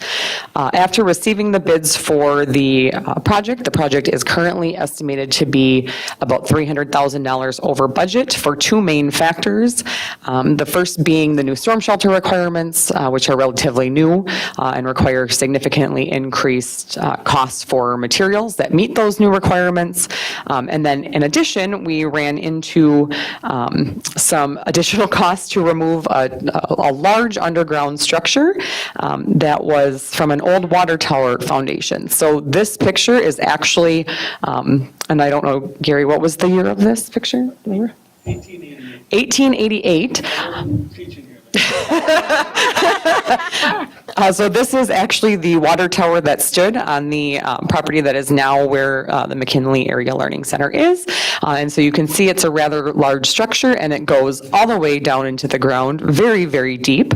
And so we encountered this as we started to dig up the ground. Luckily, we did not have to remove the entire thing, but we had to remove down to a certain depth, and then there was a fair amount of testing and things that we had to do to make sure there was no contamination or anything like that. So obviously, we did not know that we were going to find this when we started digging, so some increased costs related to that as well. These additional costs will come from the same funding sources that the remainder of the project is coming from, which is a combination of ESSER funds and one-time general fund dollars. Are there any questions about the funding, not the water tower? Because that's about the extent of my knowledge on the water tower. I'll only comment that it's a really good thing that the weather stayed nice this fall because they were able to complete this. And if they would have found this next spring, if we would have had to wait to dig, it would have really messed up the construction schedule. Yeah, that would have been So tough we're very lucky. to get done. Very lucky.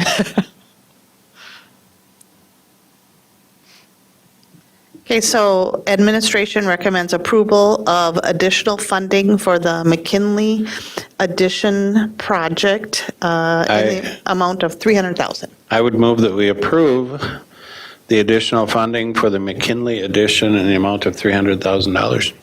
Second. Okay, I have a motion by Al, a second by Monica. Any other discussion? Call vote. Shannon Haas. Yes. Zach Dorholz, yes. Al Dahlgren. Yes. Natalie Copeland. Yes. Scott Andresen. Yes. Heather Weems. Yes. Monica Shigeru Schwartz. Yes. Thank you, Amy. Then we're moving on to reports. We have the Board of Education Standing Committee reports. I believe we just have one tonight, which is Board Development Policy and Governance Committee Chair Scott Andreasen. Do you have one? Yes, I do. Okay. The committee met on January 19th, 2024. The members agreed to dates for a Board Development Committee meeting schedule for 2024 calendar year. And these dates have been forwarded to Jan, and I think they're on the calendar for the district now. Assistant Superintendents Rivard and Harris presented board policies to the committee. The following board policies were reviewed with no recommendations for changes made by this committee. Was Board Policy 301, School District Administration. Board Policy 302, Superintendent. And Board Policy 303, School District Administration. The following board policies were reviewed due to statutory changes and will be presented to the full board this evening for the first of three readings. And that would be Board Policy 604, Instructional Curriculum, Board Policy 613, Graduation Requirements, and Board Policy 620, Credit for Learning. And that's our report.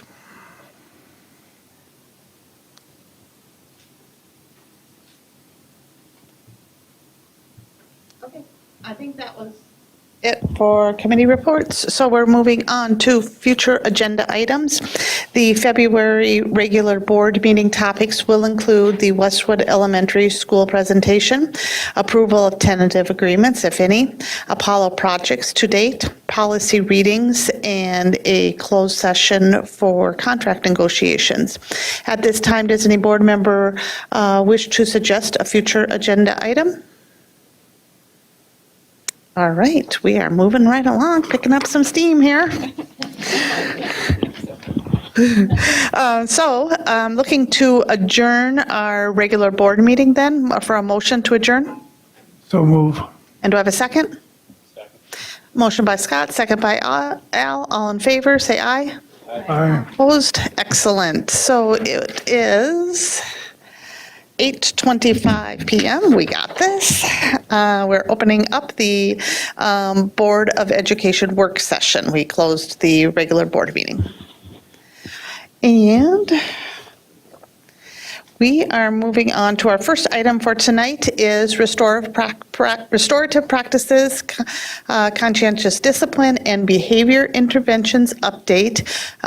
We have Dr. Mike Rivard, Assistant Superintendent of E12 Education, but joining us tonight is Mike Mathiasen, SEL Coordinator, and Carl Burks, Conscientious Discipline Coordinator.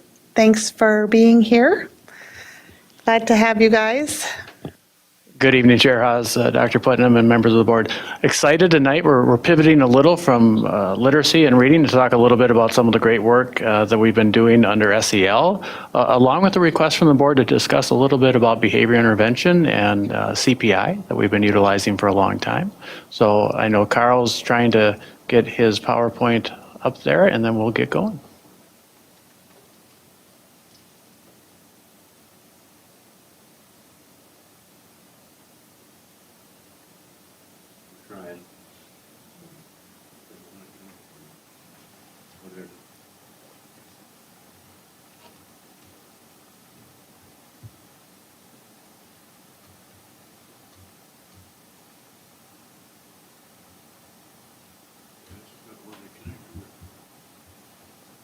I can certainly try.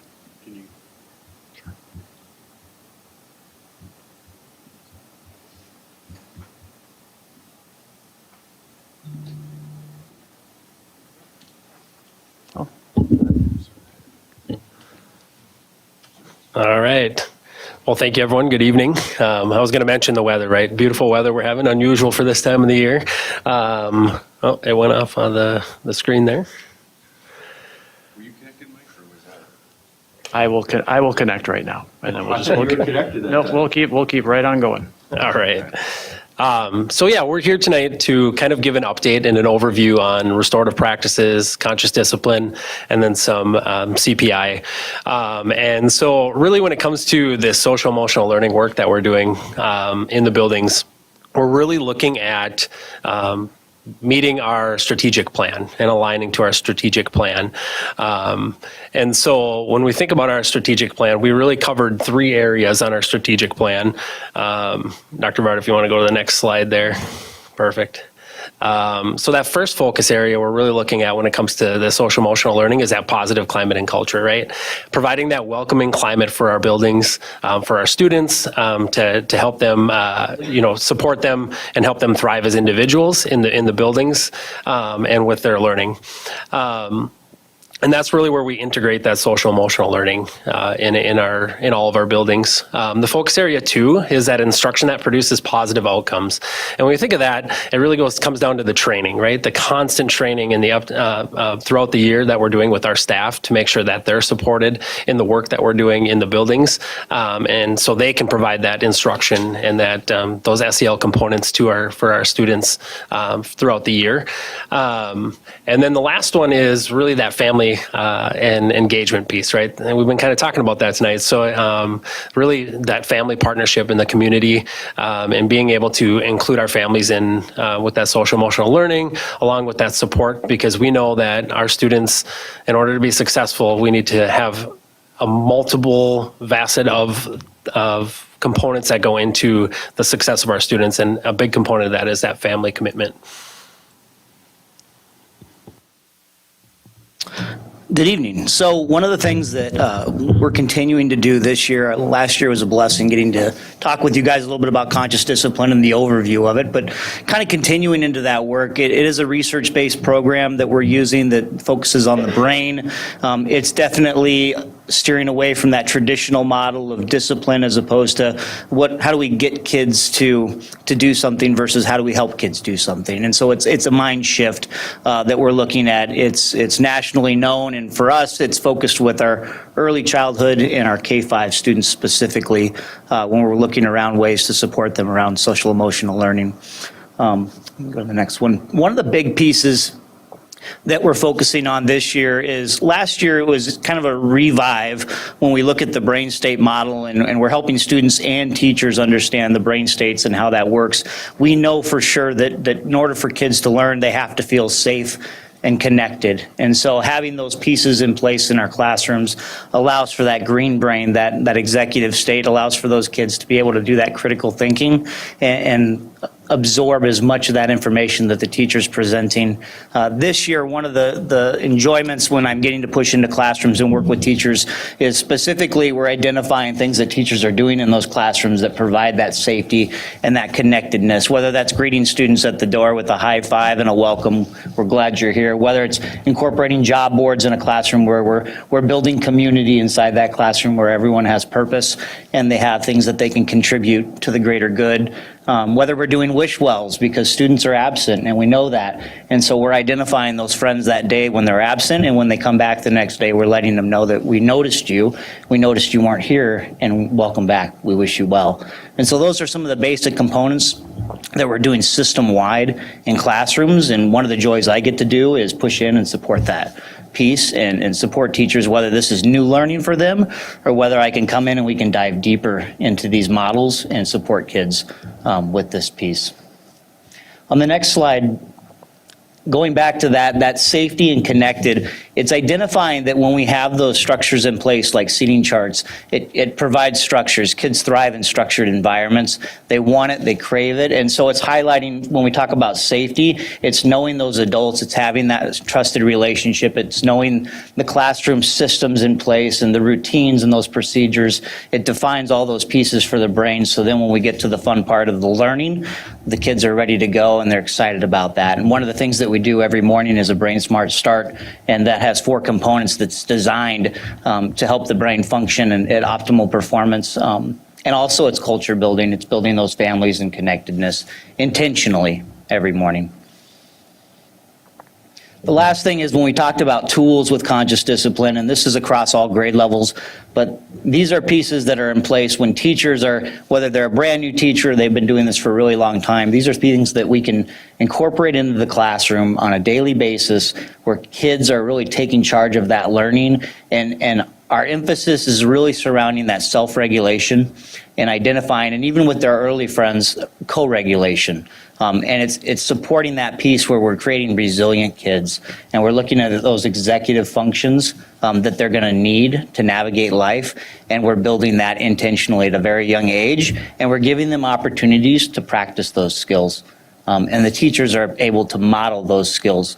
One of the biggest things that we're seeing is behavior affects behavior, and success is contagious. And so as a teacher is up there modeling these skills, the kids are able to implement that and also see it and feel it on a real-time basis.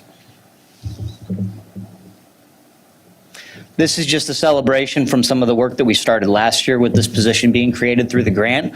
But this year, I think as folks, word of mouth is, hey, when did you start that wish well? Or I noticed you had a job board. Can you talk to me about that? We're able to really push into those classrooms, and they're excited about this work.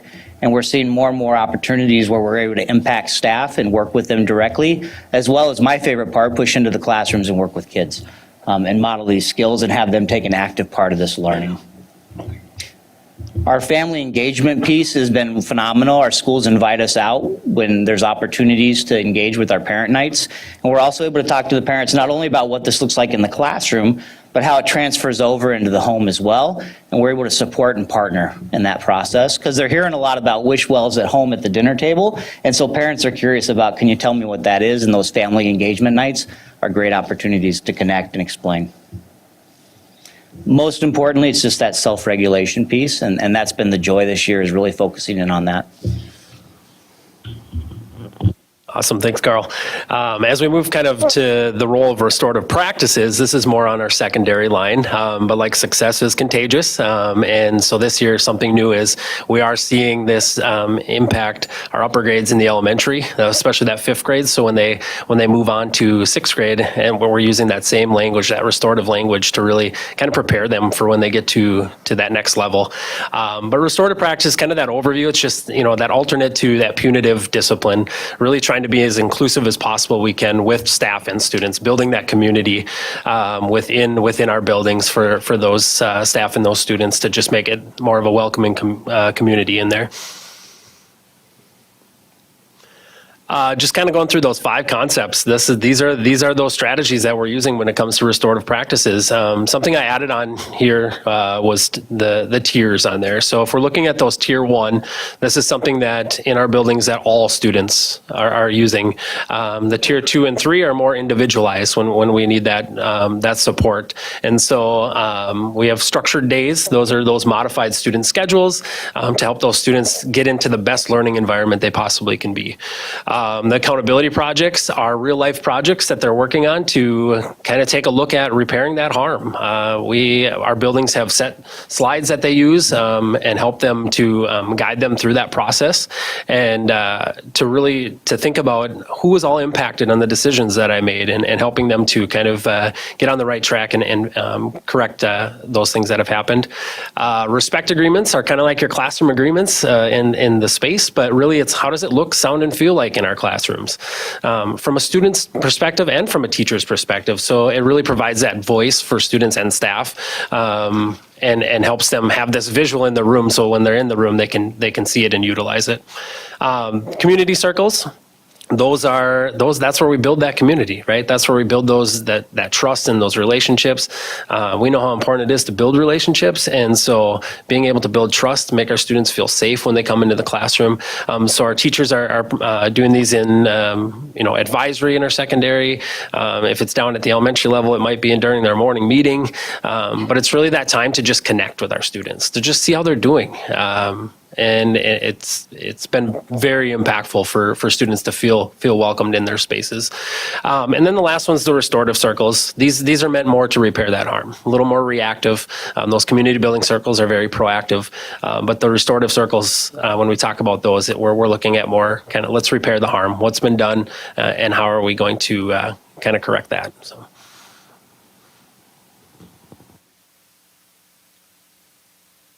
Thank you, Mike.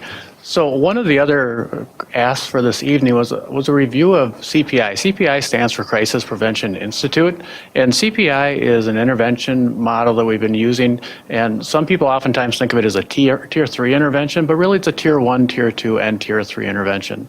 Since about 1980, CPI has been in existence, and as a young Mike Rivard in 1993, I went through this training on the second floor at North, which was the media center at the time.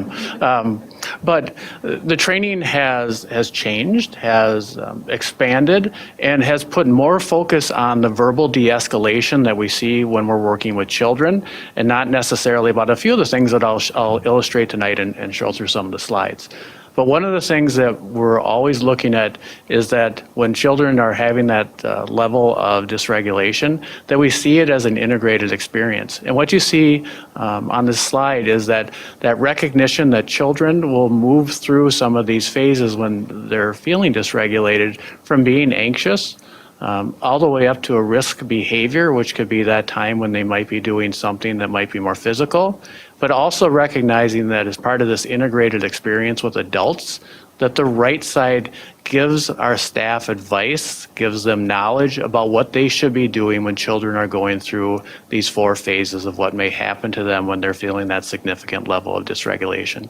So an example that I would give for this under phase 1 of anxiety is that a student might be tapping their desk, or they might be getting up and pacing. They're showing that level of anxiety.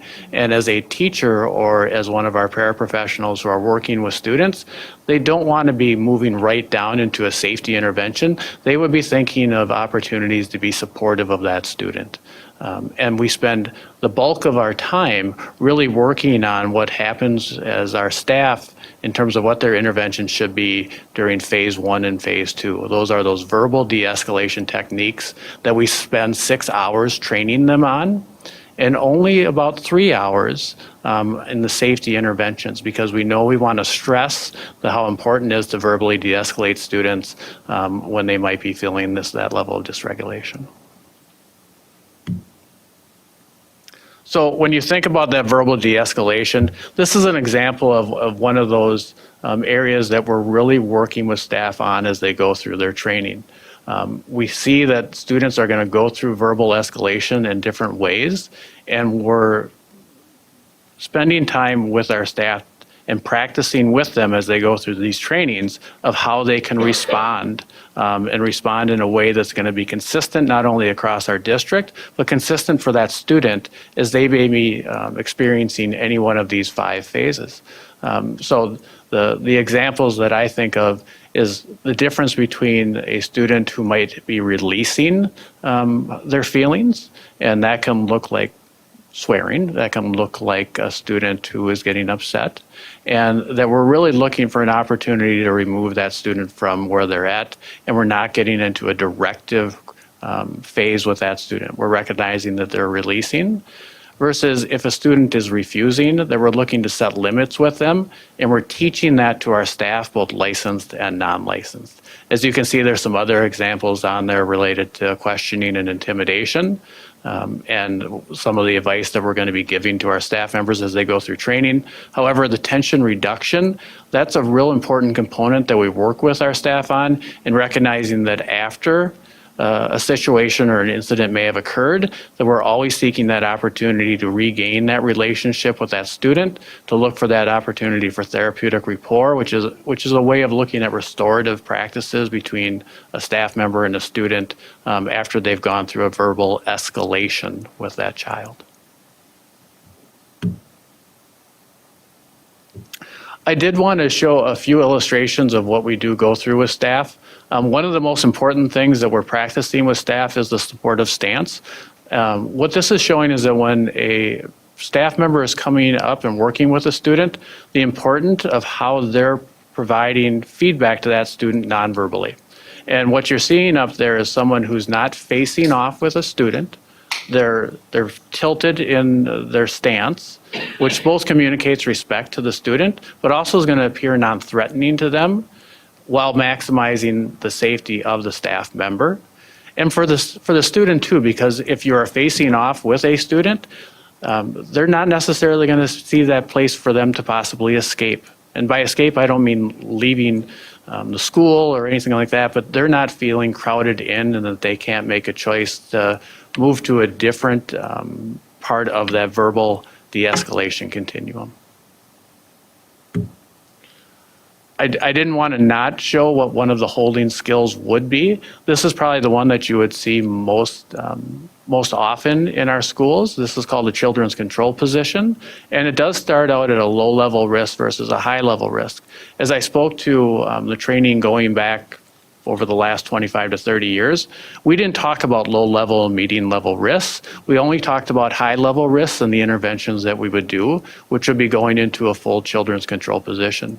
What we're doing now is modeling with staff the opportunity to be looking at that student that they're working with, evaluating whether they're in a low, medium, or high level risk, and then making that decision of how they're going to work with that student to help them feel safe, calm, and that they're feeling like they're getting the feedback they need to become more regulated.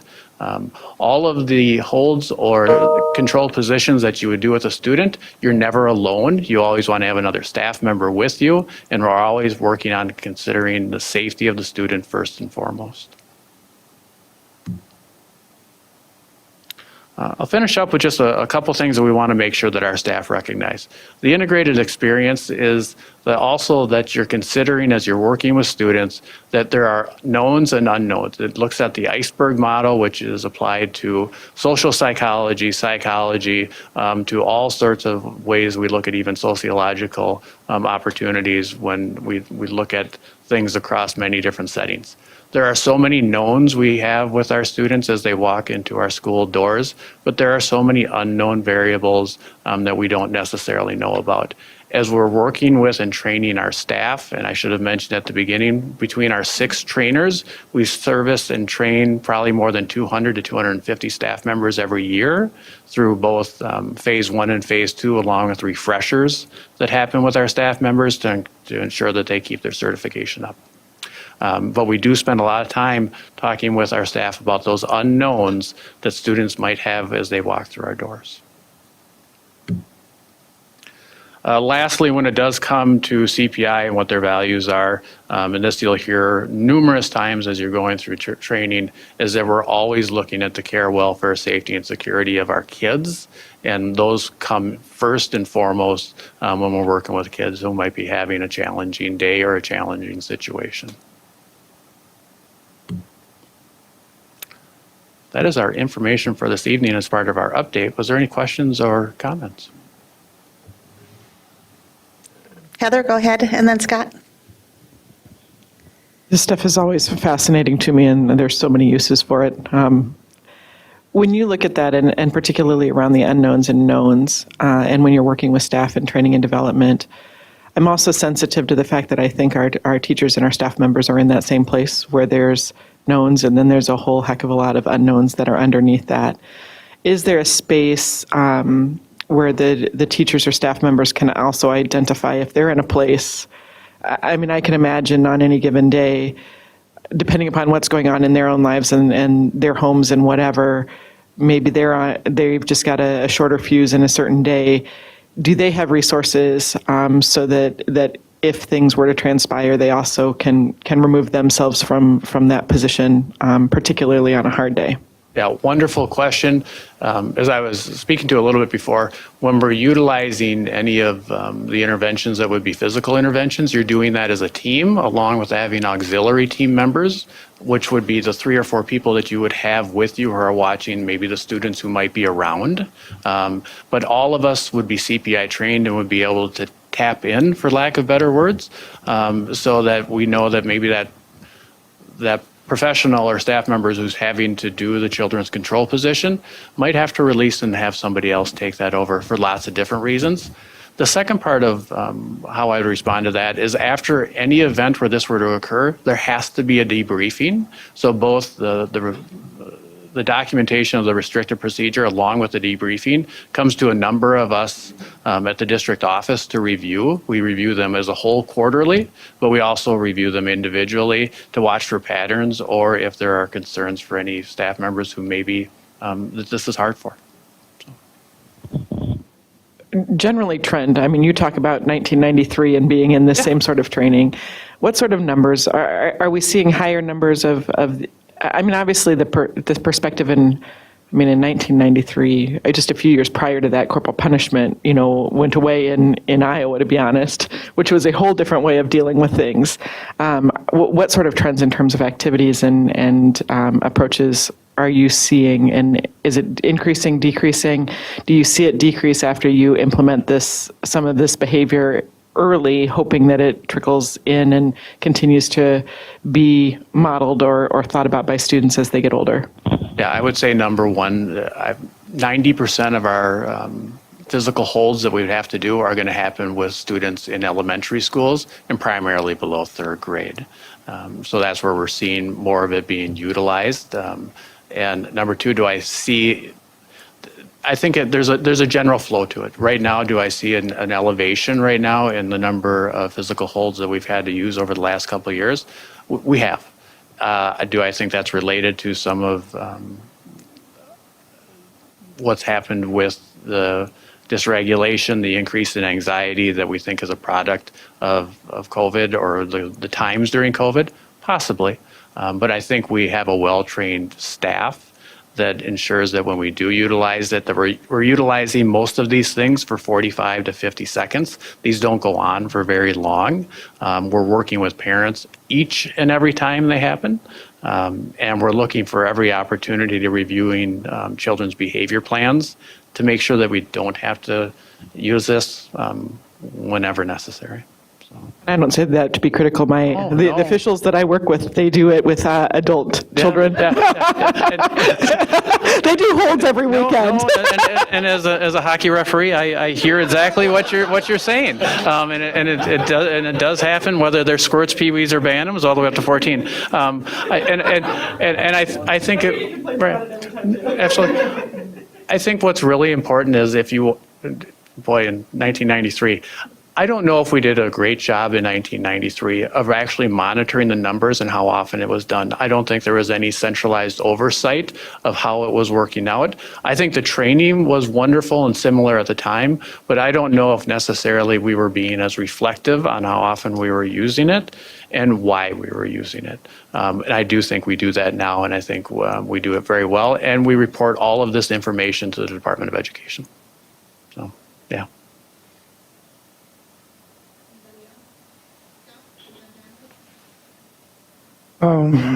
You were talking about safety and structure. One of the things you mentioned was assigned seating. What happens when a kid gets assigned a seat next to the bully? That's a good question. When I was referring to assigned seating and sort of like the value of seating charts, and when a child walks into a classroom, if they're not sure where they're sitting, they're not sure where they're supposed to go, they're not sure what the first process is, that creates a sense of anxiety and unsureness. And so by having those structures and pieces in place, it allows the child to walk into that space and identify the adult that they're connected with. And I guess the connectedness would probably go to what you're talking about. One of the things with conscious discipline is it is an adult first process where we look at the adult first and we make sure that we're centered. In doing so, there's a huge emphasis on connectedness and relationships. And so as children become developing what we call their big voice in conscious discipline, where they learn to advocate, it's encouraged and it's practiced as well. And so that's where kids can speak up and they can use their voice with another child and say, I don't like it when you cut in front of me in line, please go back to your spot. And then the other child's learning the skill of looking at them and saying, okay, I can fix that. And then that's celebrated and it's developed. And so if that's not occurring, kids know that they can always communicate with that teacher that they feel safe with, and they can support in that process. There's an emphasis on self-regulation. There are some personalities that don't self-regulate. For example, borderline or a sociopath. How to deal with that? I think those are isolated components. I guess what I would say is the work with conscious discipline and what we're doing at like a tier 1 level, so system-wide, school-wide, it's developing those skills. We would probably address it, and I've had success over my 16 years with it, is those individual kids that might need a little extra love and a little extra practice.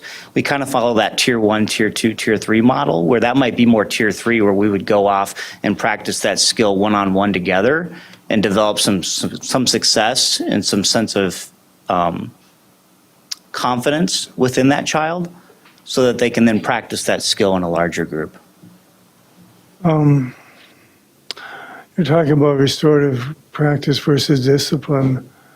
When was the change made, or is it still ongoing, or what? No, I think restorative practices, we've been doing these for years. MDE was the first ones that came in and trained us several years ago.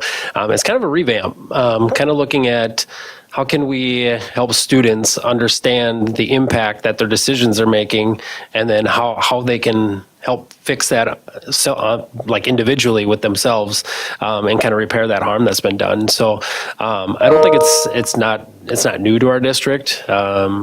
And I just think there's some components that we're using now, that some strategies that maybe we weren't using before, and we're seeing a lot of impact on those strategies, and they're working really well. Because I know there are some kids that just either they don't care or they don't see the impact of what they're doing on others. Yeah, and I think it's very guided sometimes, right? With those, like that's kind of like Carl was mentioning with that, with different tiered supports and that too. So if we're doing a restorative circle, let's say there's an incident with 2 students, we always make sure that the parties are willing, because if they're not willing, it's not going to go well. And so there's also a time though, right? I mean, we can't have something happen tonight and then a month from now go back and try to solve that. There's definitely a timely matter that it has to be done. And so I think, the more we do this, the more we practice it, students feel safe. And that's what it comes down to. Do I feel safe having this conversation?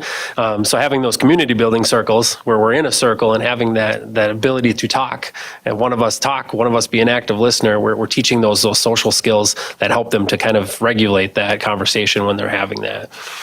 Okay, for example, let's say, well, you broke down my snow fort. Are you going to help rebuild it? Is that what you're looking at, or what? I mean, they definitely are going to have that conversation about like it kind of goes back to the I statements, like this happened, this is how I felt when you did that. This is what I need now. And it might be rebuilding that snow fort. But I think, we're seeing some just discussions since it's at the secondary level, a little bit more mature discussions around these conversations that they're having with different things that are happening, the conflict that's happening, and they're able to, come to amends. I know Conscious Discipline uses something very similar that they use, and it's called the conflict time machine. And really, one person stands on one side, one person stands on the other side, and they do the same thing. They're having that reflective conversation, restorative conversation to repair that harm and meet in the middle. De-escalation techniques. How do you de-escalate? You said you give them 6 hours of training in de-escalation. How does that work? Or was it 6 hours of training? A bunch, anyway. So Scott, is our paraprofessionals and licensed staff, especially for our special education staff, they would go through 6 hours of training on verbal de-escalation. And it's very, I don't want to say intense, but it encompasses a lot of information. The other 3 hours are going through the holds and some of the things that you would utilize when students would have met that spot where they're not being safe with themselves or with someone else. Okay, you've talked about a lot of elementary kids. What do you do when they start getting older, say you're junior high? That can be a real tough time. Well, I think part of the reason, as I was responding to Heather, that we see more sometimes the physical interventions that may have to happen, or that our physical interventions happen more oftentimes with younger students, is because they don't have the words or the vocabulary to express their concerns. So we do see that verbal de-escalation techniques working very, very well with our secondary students, and not needing that other. Thank you.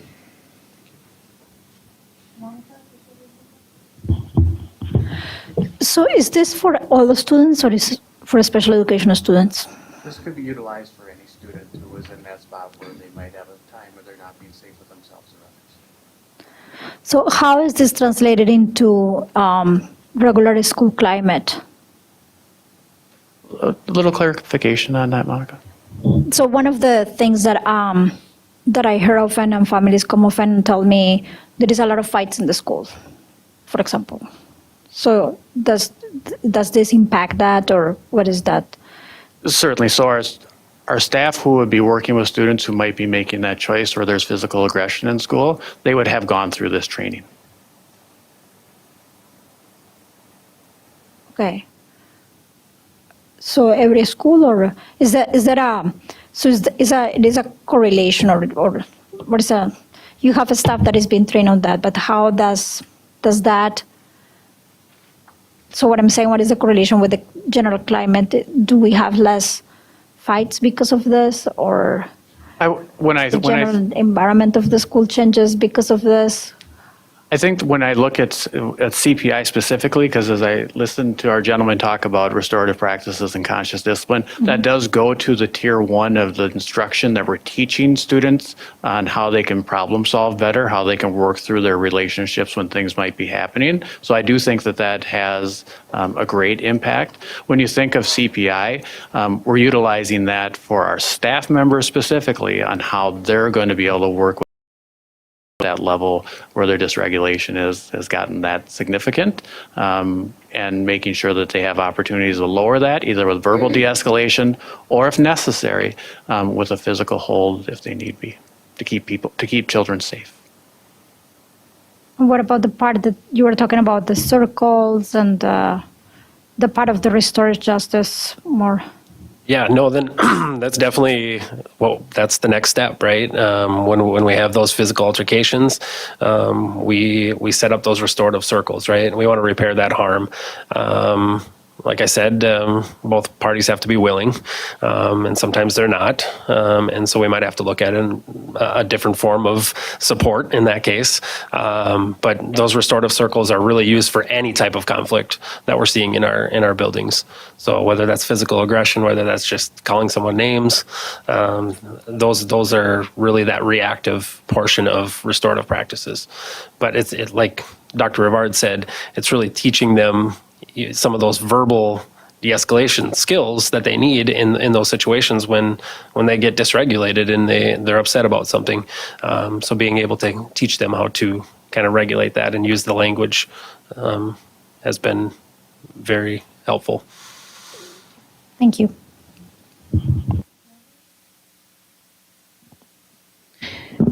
Thank you for being here today. I know you had to wait through a few hours of goodness, but thank you.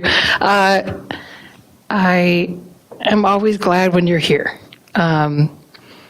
because thinking about who's in our district, and especially I've been thinking a lot about, what is it, Maslow's hierarchy of needs lately? I don't know why I'm a nerd like that for some reason, but like, the amount of kids that are at the bottom level for physiological needs, and then even thinking about what some things that our paras said, you know, the reality of the struggles with inflation and just trying to live and, you know, raise kids, like not we all, but a lot of us are here at this bottom level. And so I just want to kind of place on the table that, like, I can really connect with the little bitty hearts in K through 5 and think, oh, they're just little bodies and little hearts. And then I realized, like, my 12th grader, if he was dysregulated, he's 6'3", and there's no way I could do anything to stop anything physically that he did, but it's the level of parenting and the level of teaching that he's had that keep him from doing those things. And then to take it to the teacher level, you know, this is a lot to ask of adults. I'm not saying we don't want to ask it, we do, but it's a lot to ask of adults when the rest of the world doesn't ask that of us. You know, I think in general, if we could, like, talk about elections in general and say, like, oh, this is what happened and this is how I felt and here's how you could repair that. No, it's nowhere in our discourse, right? So, like, where do our kids and where do our teachers even see this modeled, and what a gift, as hard as it is, as a former middle school teacher, to stay calm when someone is cussing you out. There's there's always a reason why they're doing that. Sometimes at 8 in the morning, like, if you came here and you're usually one of my best students and you're doing this right now in my classroom, something's going on. And it's just a day to really be thankful for staff and teachers and admin when we hear about all the reading stuff we're doing and then this. I don't really have a lot to say other than I'm just really thankful that this is the way we talk about what's happening in our district, that, you know, we're not saying, well, there's some kids that just don't care. There's some kids that just don't want to learn. You're saying these kids are dysregulated. And that's not the way that I was taught growing up to talk about when students were having a hard time or when adults were having a hard time. And that really, I'm really proud of that in this district, that we take it out of, this is a bad person, and this is, instead, this is a person who's having actually bad things happen to them, and that we're here to repair that harm. So just really thankful for all y'all, so thank you.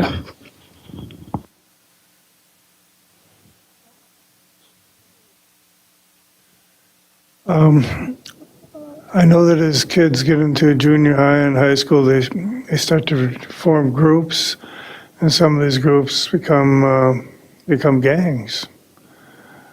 How do you deal with this kind of thing?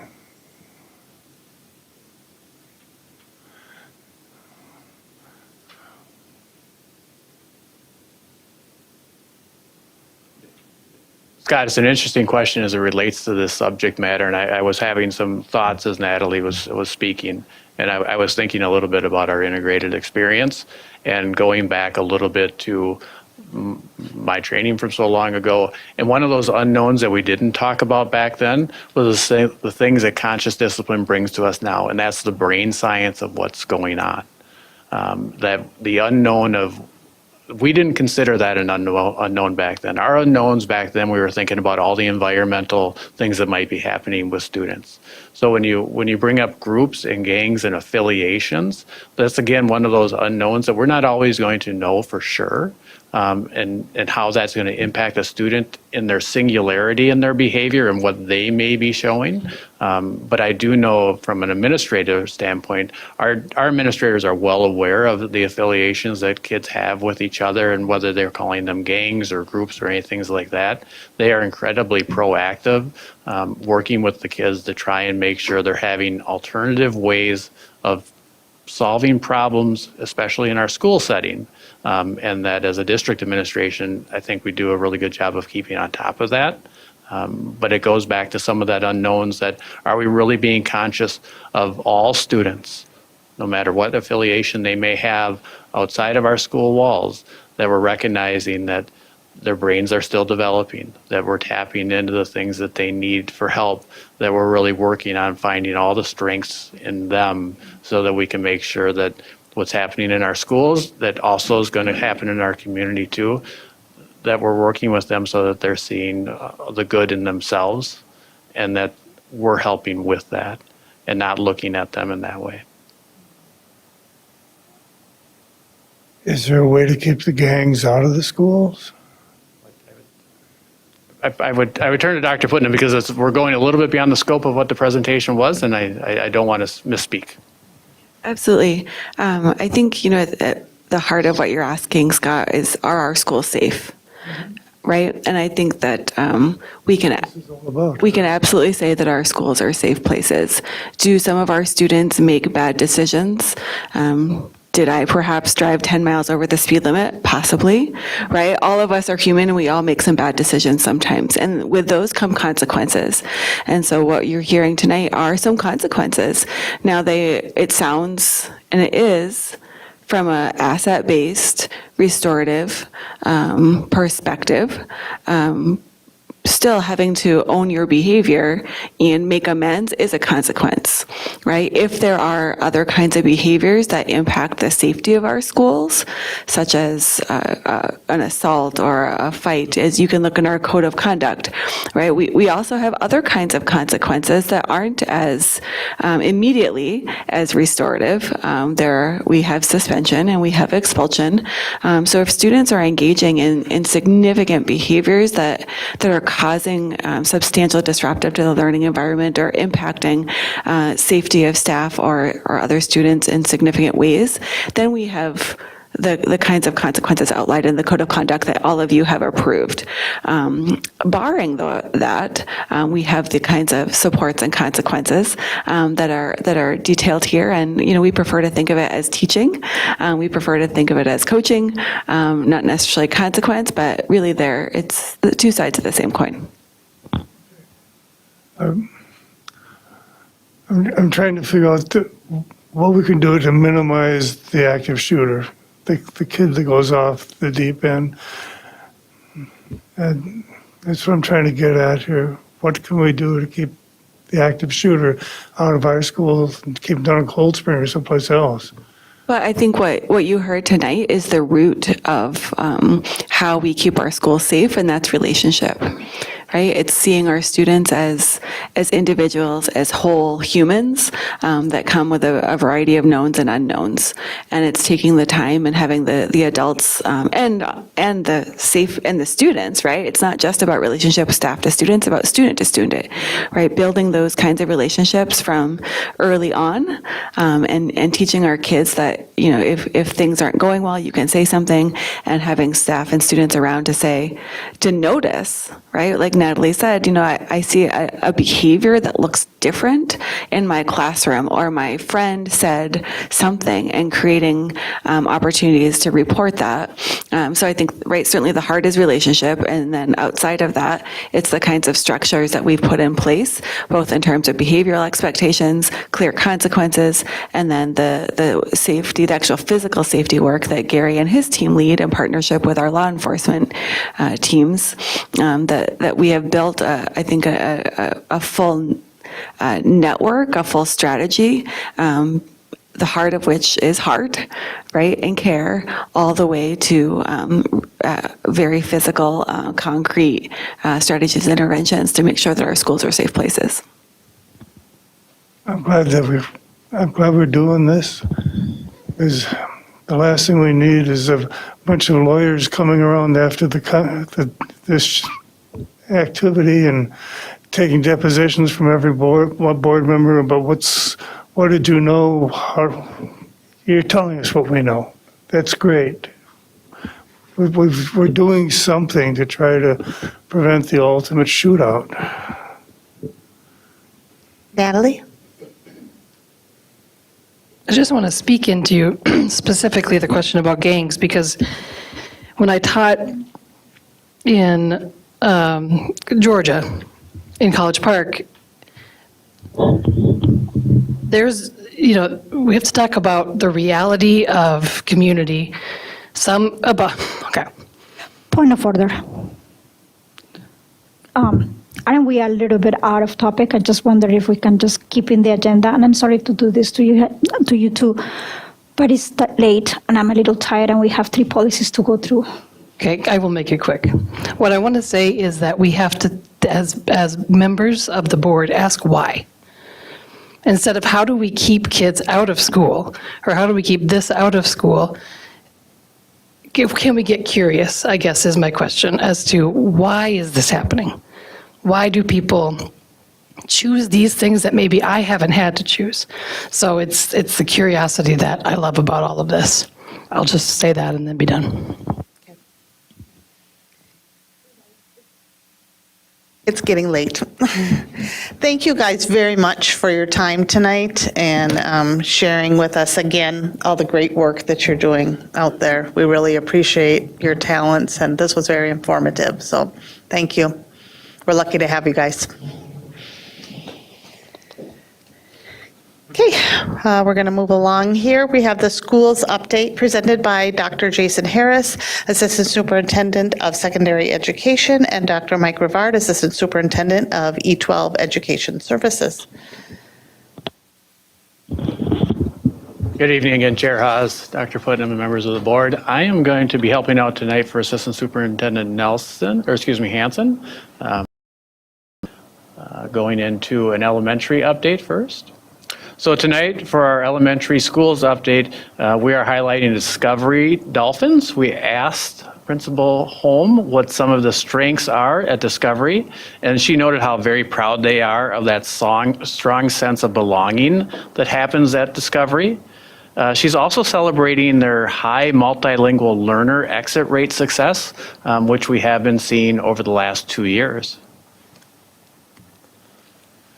Current highlights at Discovery from January include a cultural family engagement event, which celebrated the diverse cultures and backgrounds of students. Also, 5th grade students at Discovery engaged in a week-long residency at Great Theater, or with the Great Theater, and celebrated at the end of the week with the performance of 101 Dalmatians.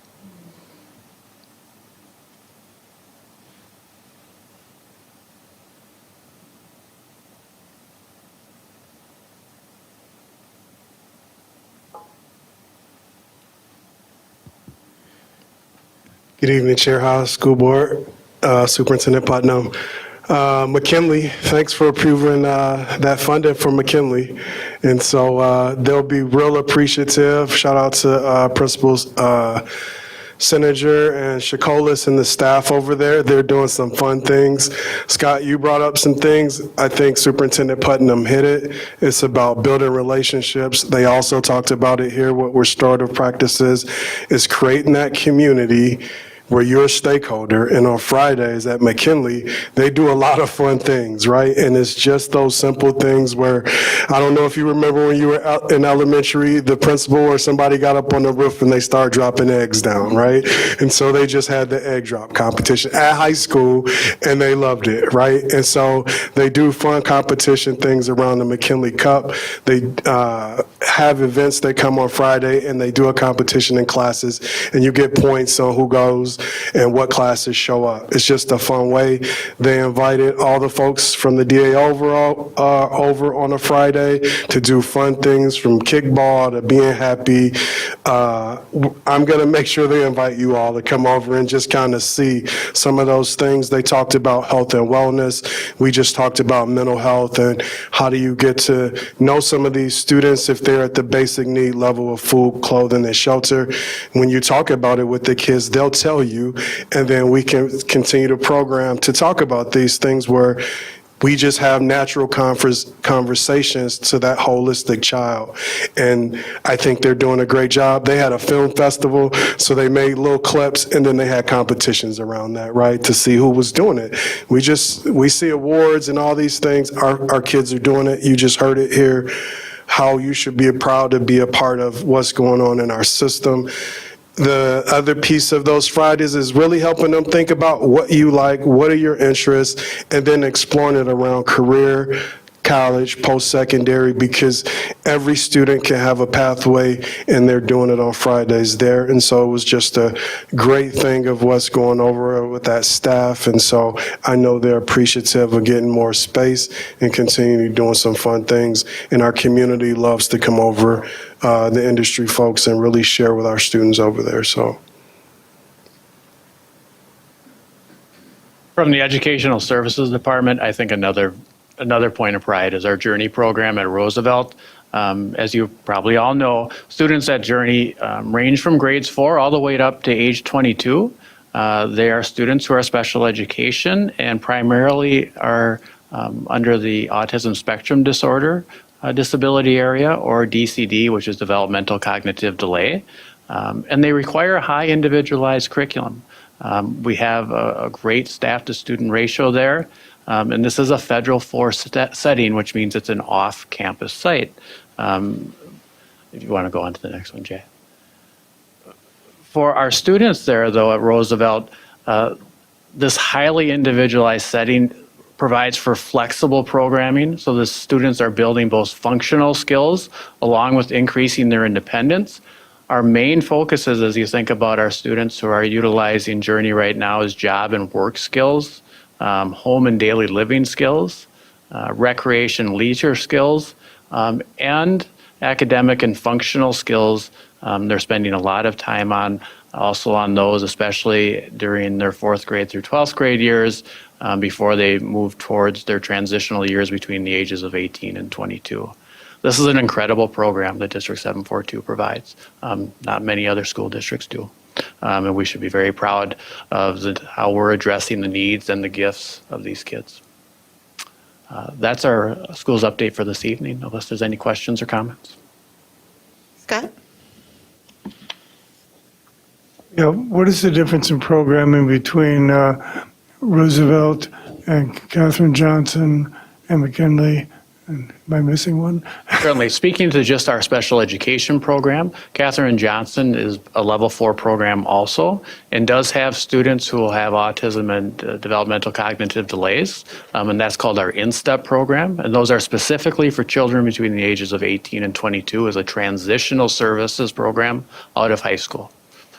Below that, between the grades of 1 through 12, we also have the regular KJAC Level 4 program. Those will be students whose disability area is EBD, emotional behavior disorder. So there's 2 separate programs at KJAC that service different special education needs for students. At Journey, it's specifically for our students with autism spectrum disorder primarily. There are a mixture of students with developmental cognitive delays, but that has grades 4 through age 22. The level of need is different between KJAC and the Journey program. Thank you. You're welcome. Okay, thank you. We have left tonight, we have 3 policies. First up, we have proposed revised board policy 604, first reading. It is instructional curriculum presented by Dr. Jason Harris, Assistant Superintendent of the Secondary Education.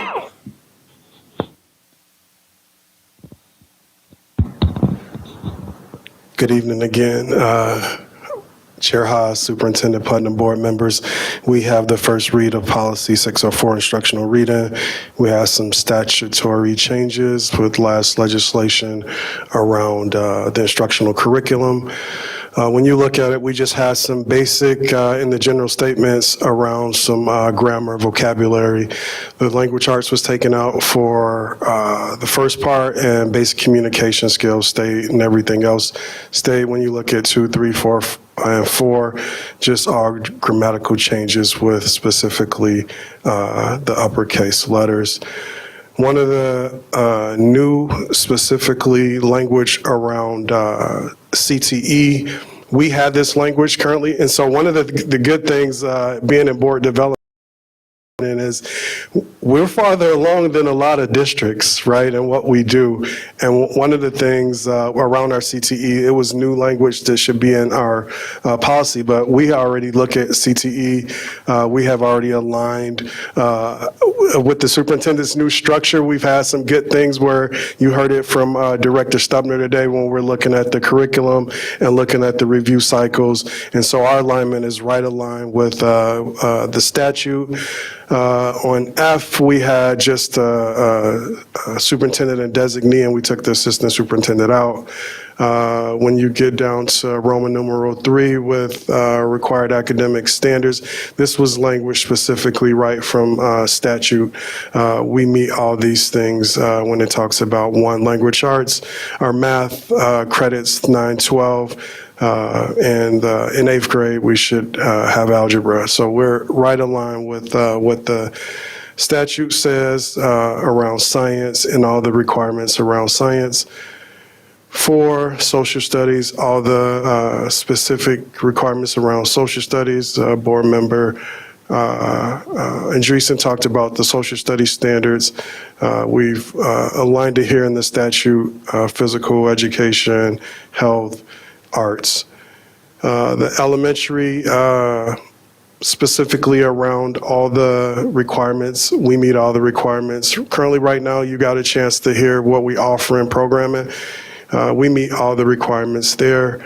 In Roman numeral 4, around the parent curriculum review, this was new language, and we now we have a process for curriculum review. So if a parent called and said, hey, I want to look at this standard, it usually goes to the building principal, and the building principal works with the secondary director or the elementary director, and they work through the process of making sure the families understand what curriculum is there. One of the good things that we just talked about tonight was how we look at inclusive curriculum for all. And Director Stubner talked about that again this evening on how we're looking at our curriculum, how it's impactful for our communities, what they look like. And I think the parent curriculum review process is good for us. And Assistant Superintendent Hanson and the District Advisory Committee have parents, and they're part of what consistent, if our process and procedures are tight, do we need to implement new things? But right now we have a good process, and I know that group will continue to work through it. When you look at Roman numeral 5, it was just called out CPR. We've already had all this language. Now it's just a standalone at 5, no new language there. In college and career, same thing. It was together in those academic standards. Now it has a standalone. We meet all the requirements around that. No new language pertaining to college and career for us. The last piece was the civics test that was taken out. Our 9th graders coming in will have to take civics as a requirement in 11th and 12th grade. One of the things that we learned from board development and board member Dahlgren and Andreessen and even Assistant Superintendent Rivard was all right, the test is gone, where are the standards? We found out our standards are implemented in government in 11th grade. So we have the standards already covered in that. So those questions and all of that is embedded in government standards. So that was policy 604. Any questions around that? So in numeral 6, there is CPR and AED instruction. What is AED?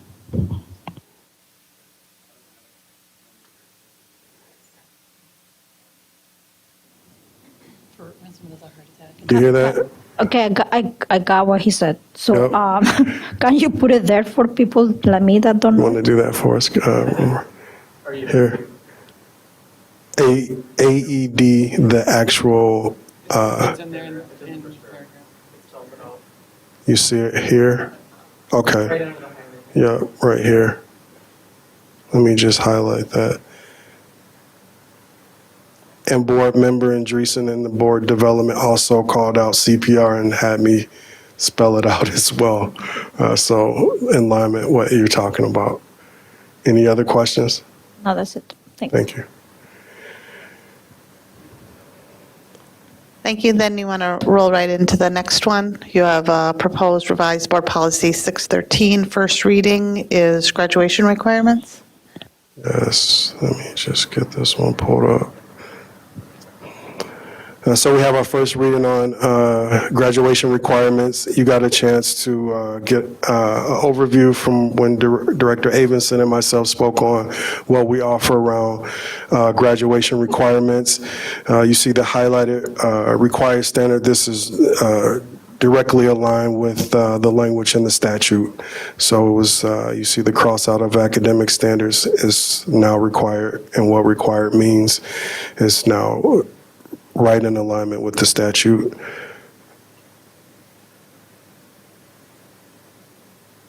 You have some language changes in letter H, number A, with schools agriculture is now labeled schools agricultural, food, and natural resources education, and business education. It was just business, now it's business education program. Those were language changes. And then letter E, ethnic studies, was new language around graduation requirements that school systems must have ethnic studies as a required course offering. What we learn currently right now within our system, ethnic studies is taught as an elective in high school. Currently right now, it's only taught at Tech High School currently. Apollo hadn't had the numbers. And so when we look at the requirements around ethnic studies, you can now receive credits for ethnic studies if the standards are embedded in the language arts, science. In 26, 27, it'll be a requirement for high schools to have ethnic studies as a course offering. We're already there. In 27, 28, you'll have to offer ethnic studies in middle school. And so we'll look at what we're doing in high school, how we grow the program, riding along with the statute. When you look at letter A, you heard it from Director Stubner, specifically around the standards and how we review the cycle. When she was talking, I was looking at our review process and what's implemented, how do we monitor, how do we evaluate what curriculums are best for our students to create a worldwide education. So I think that was it for the graduation policy 613. Board member Andreessen asked in the board development around personal finance. I did find that.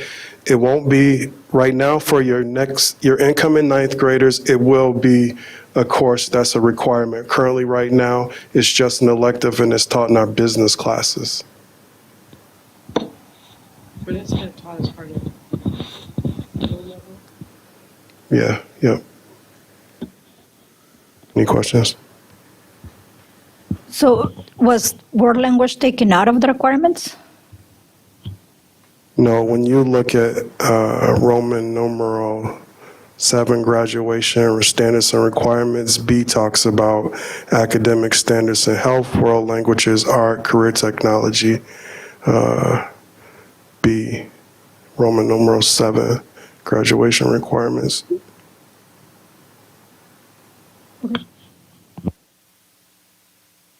Are you good, Monica? Okay, thank you. Thank you. All right, last up, we have proposed revised C620, first reading for credit for learning, presented by Dr. Mike Rivard, Assistant Superintendent of E12 Education Services.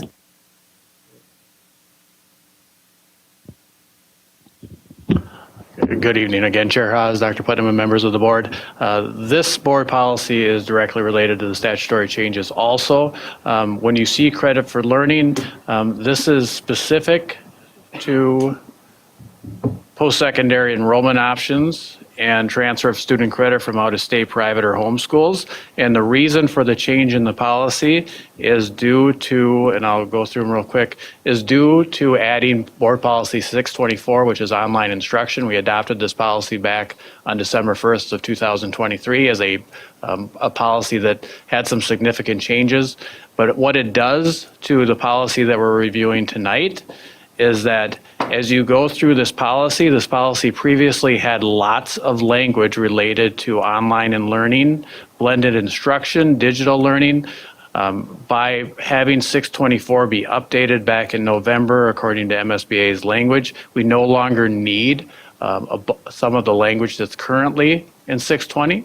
So what you'll see for this policy this evening as a first read is the striking out of all language related to online learning. The rest of the language remains as part of Board Policy 620. Okay, anybody have any questions? All right, thank you. Looking for a motion to adjourn tonight's work session? Second. Motion by Zach, second by Monica. All in favor, say aye. Aye. Opposed? Excellent. Work session is adjourned 9:31 p.m. Thank you for watching. We'll be back on the 21st. Have a good night.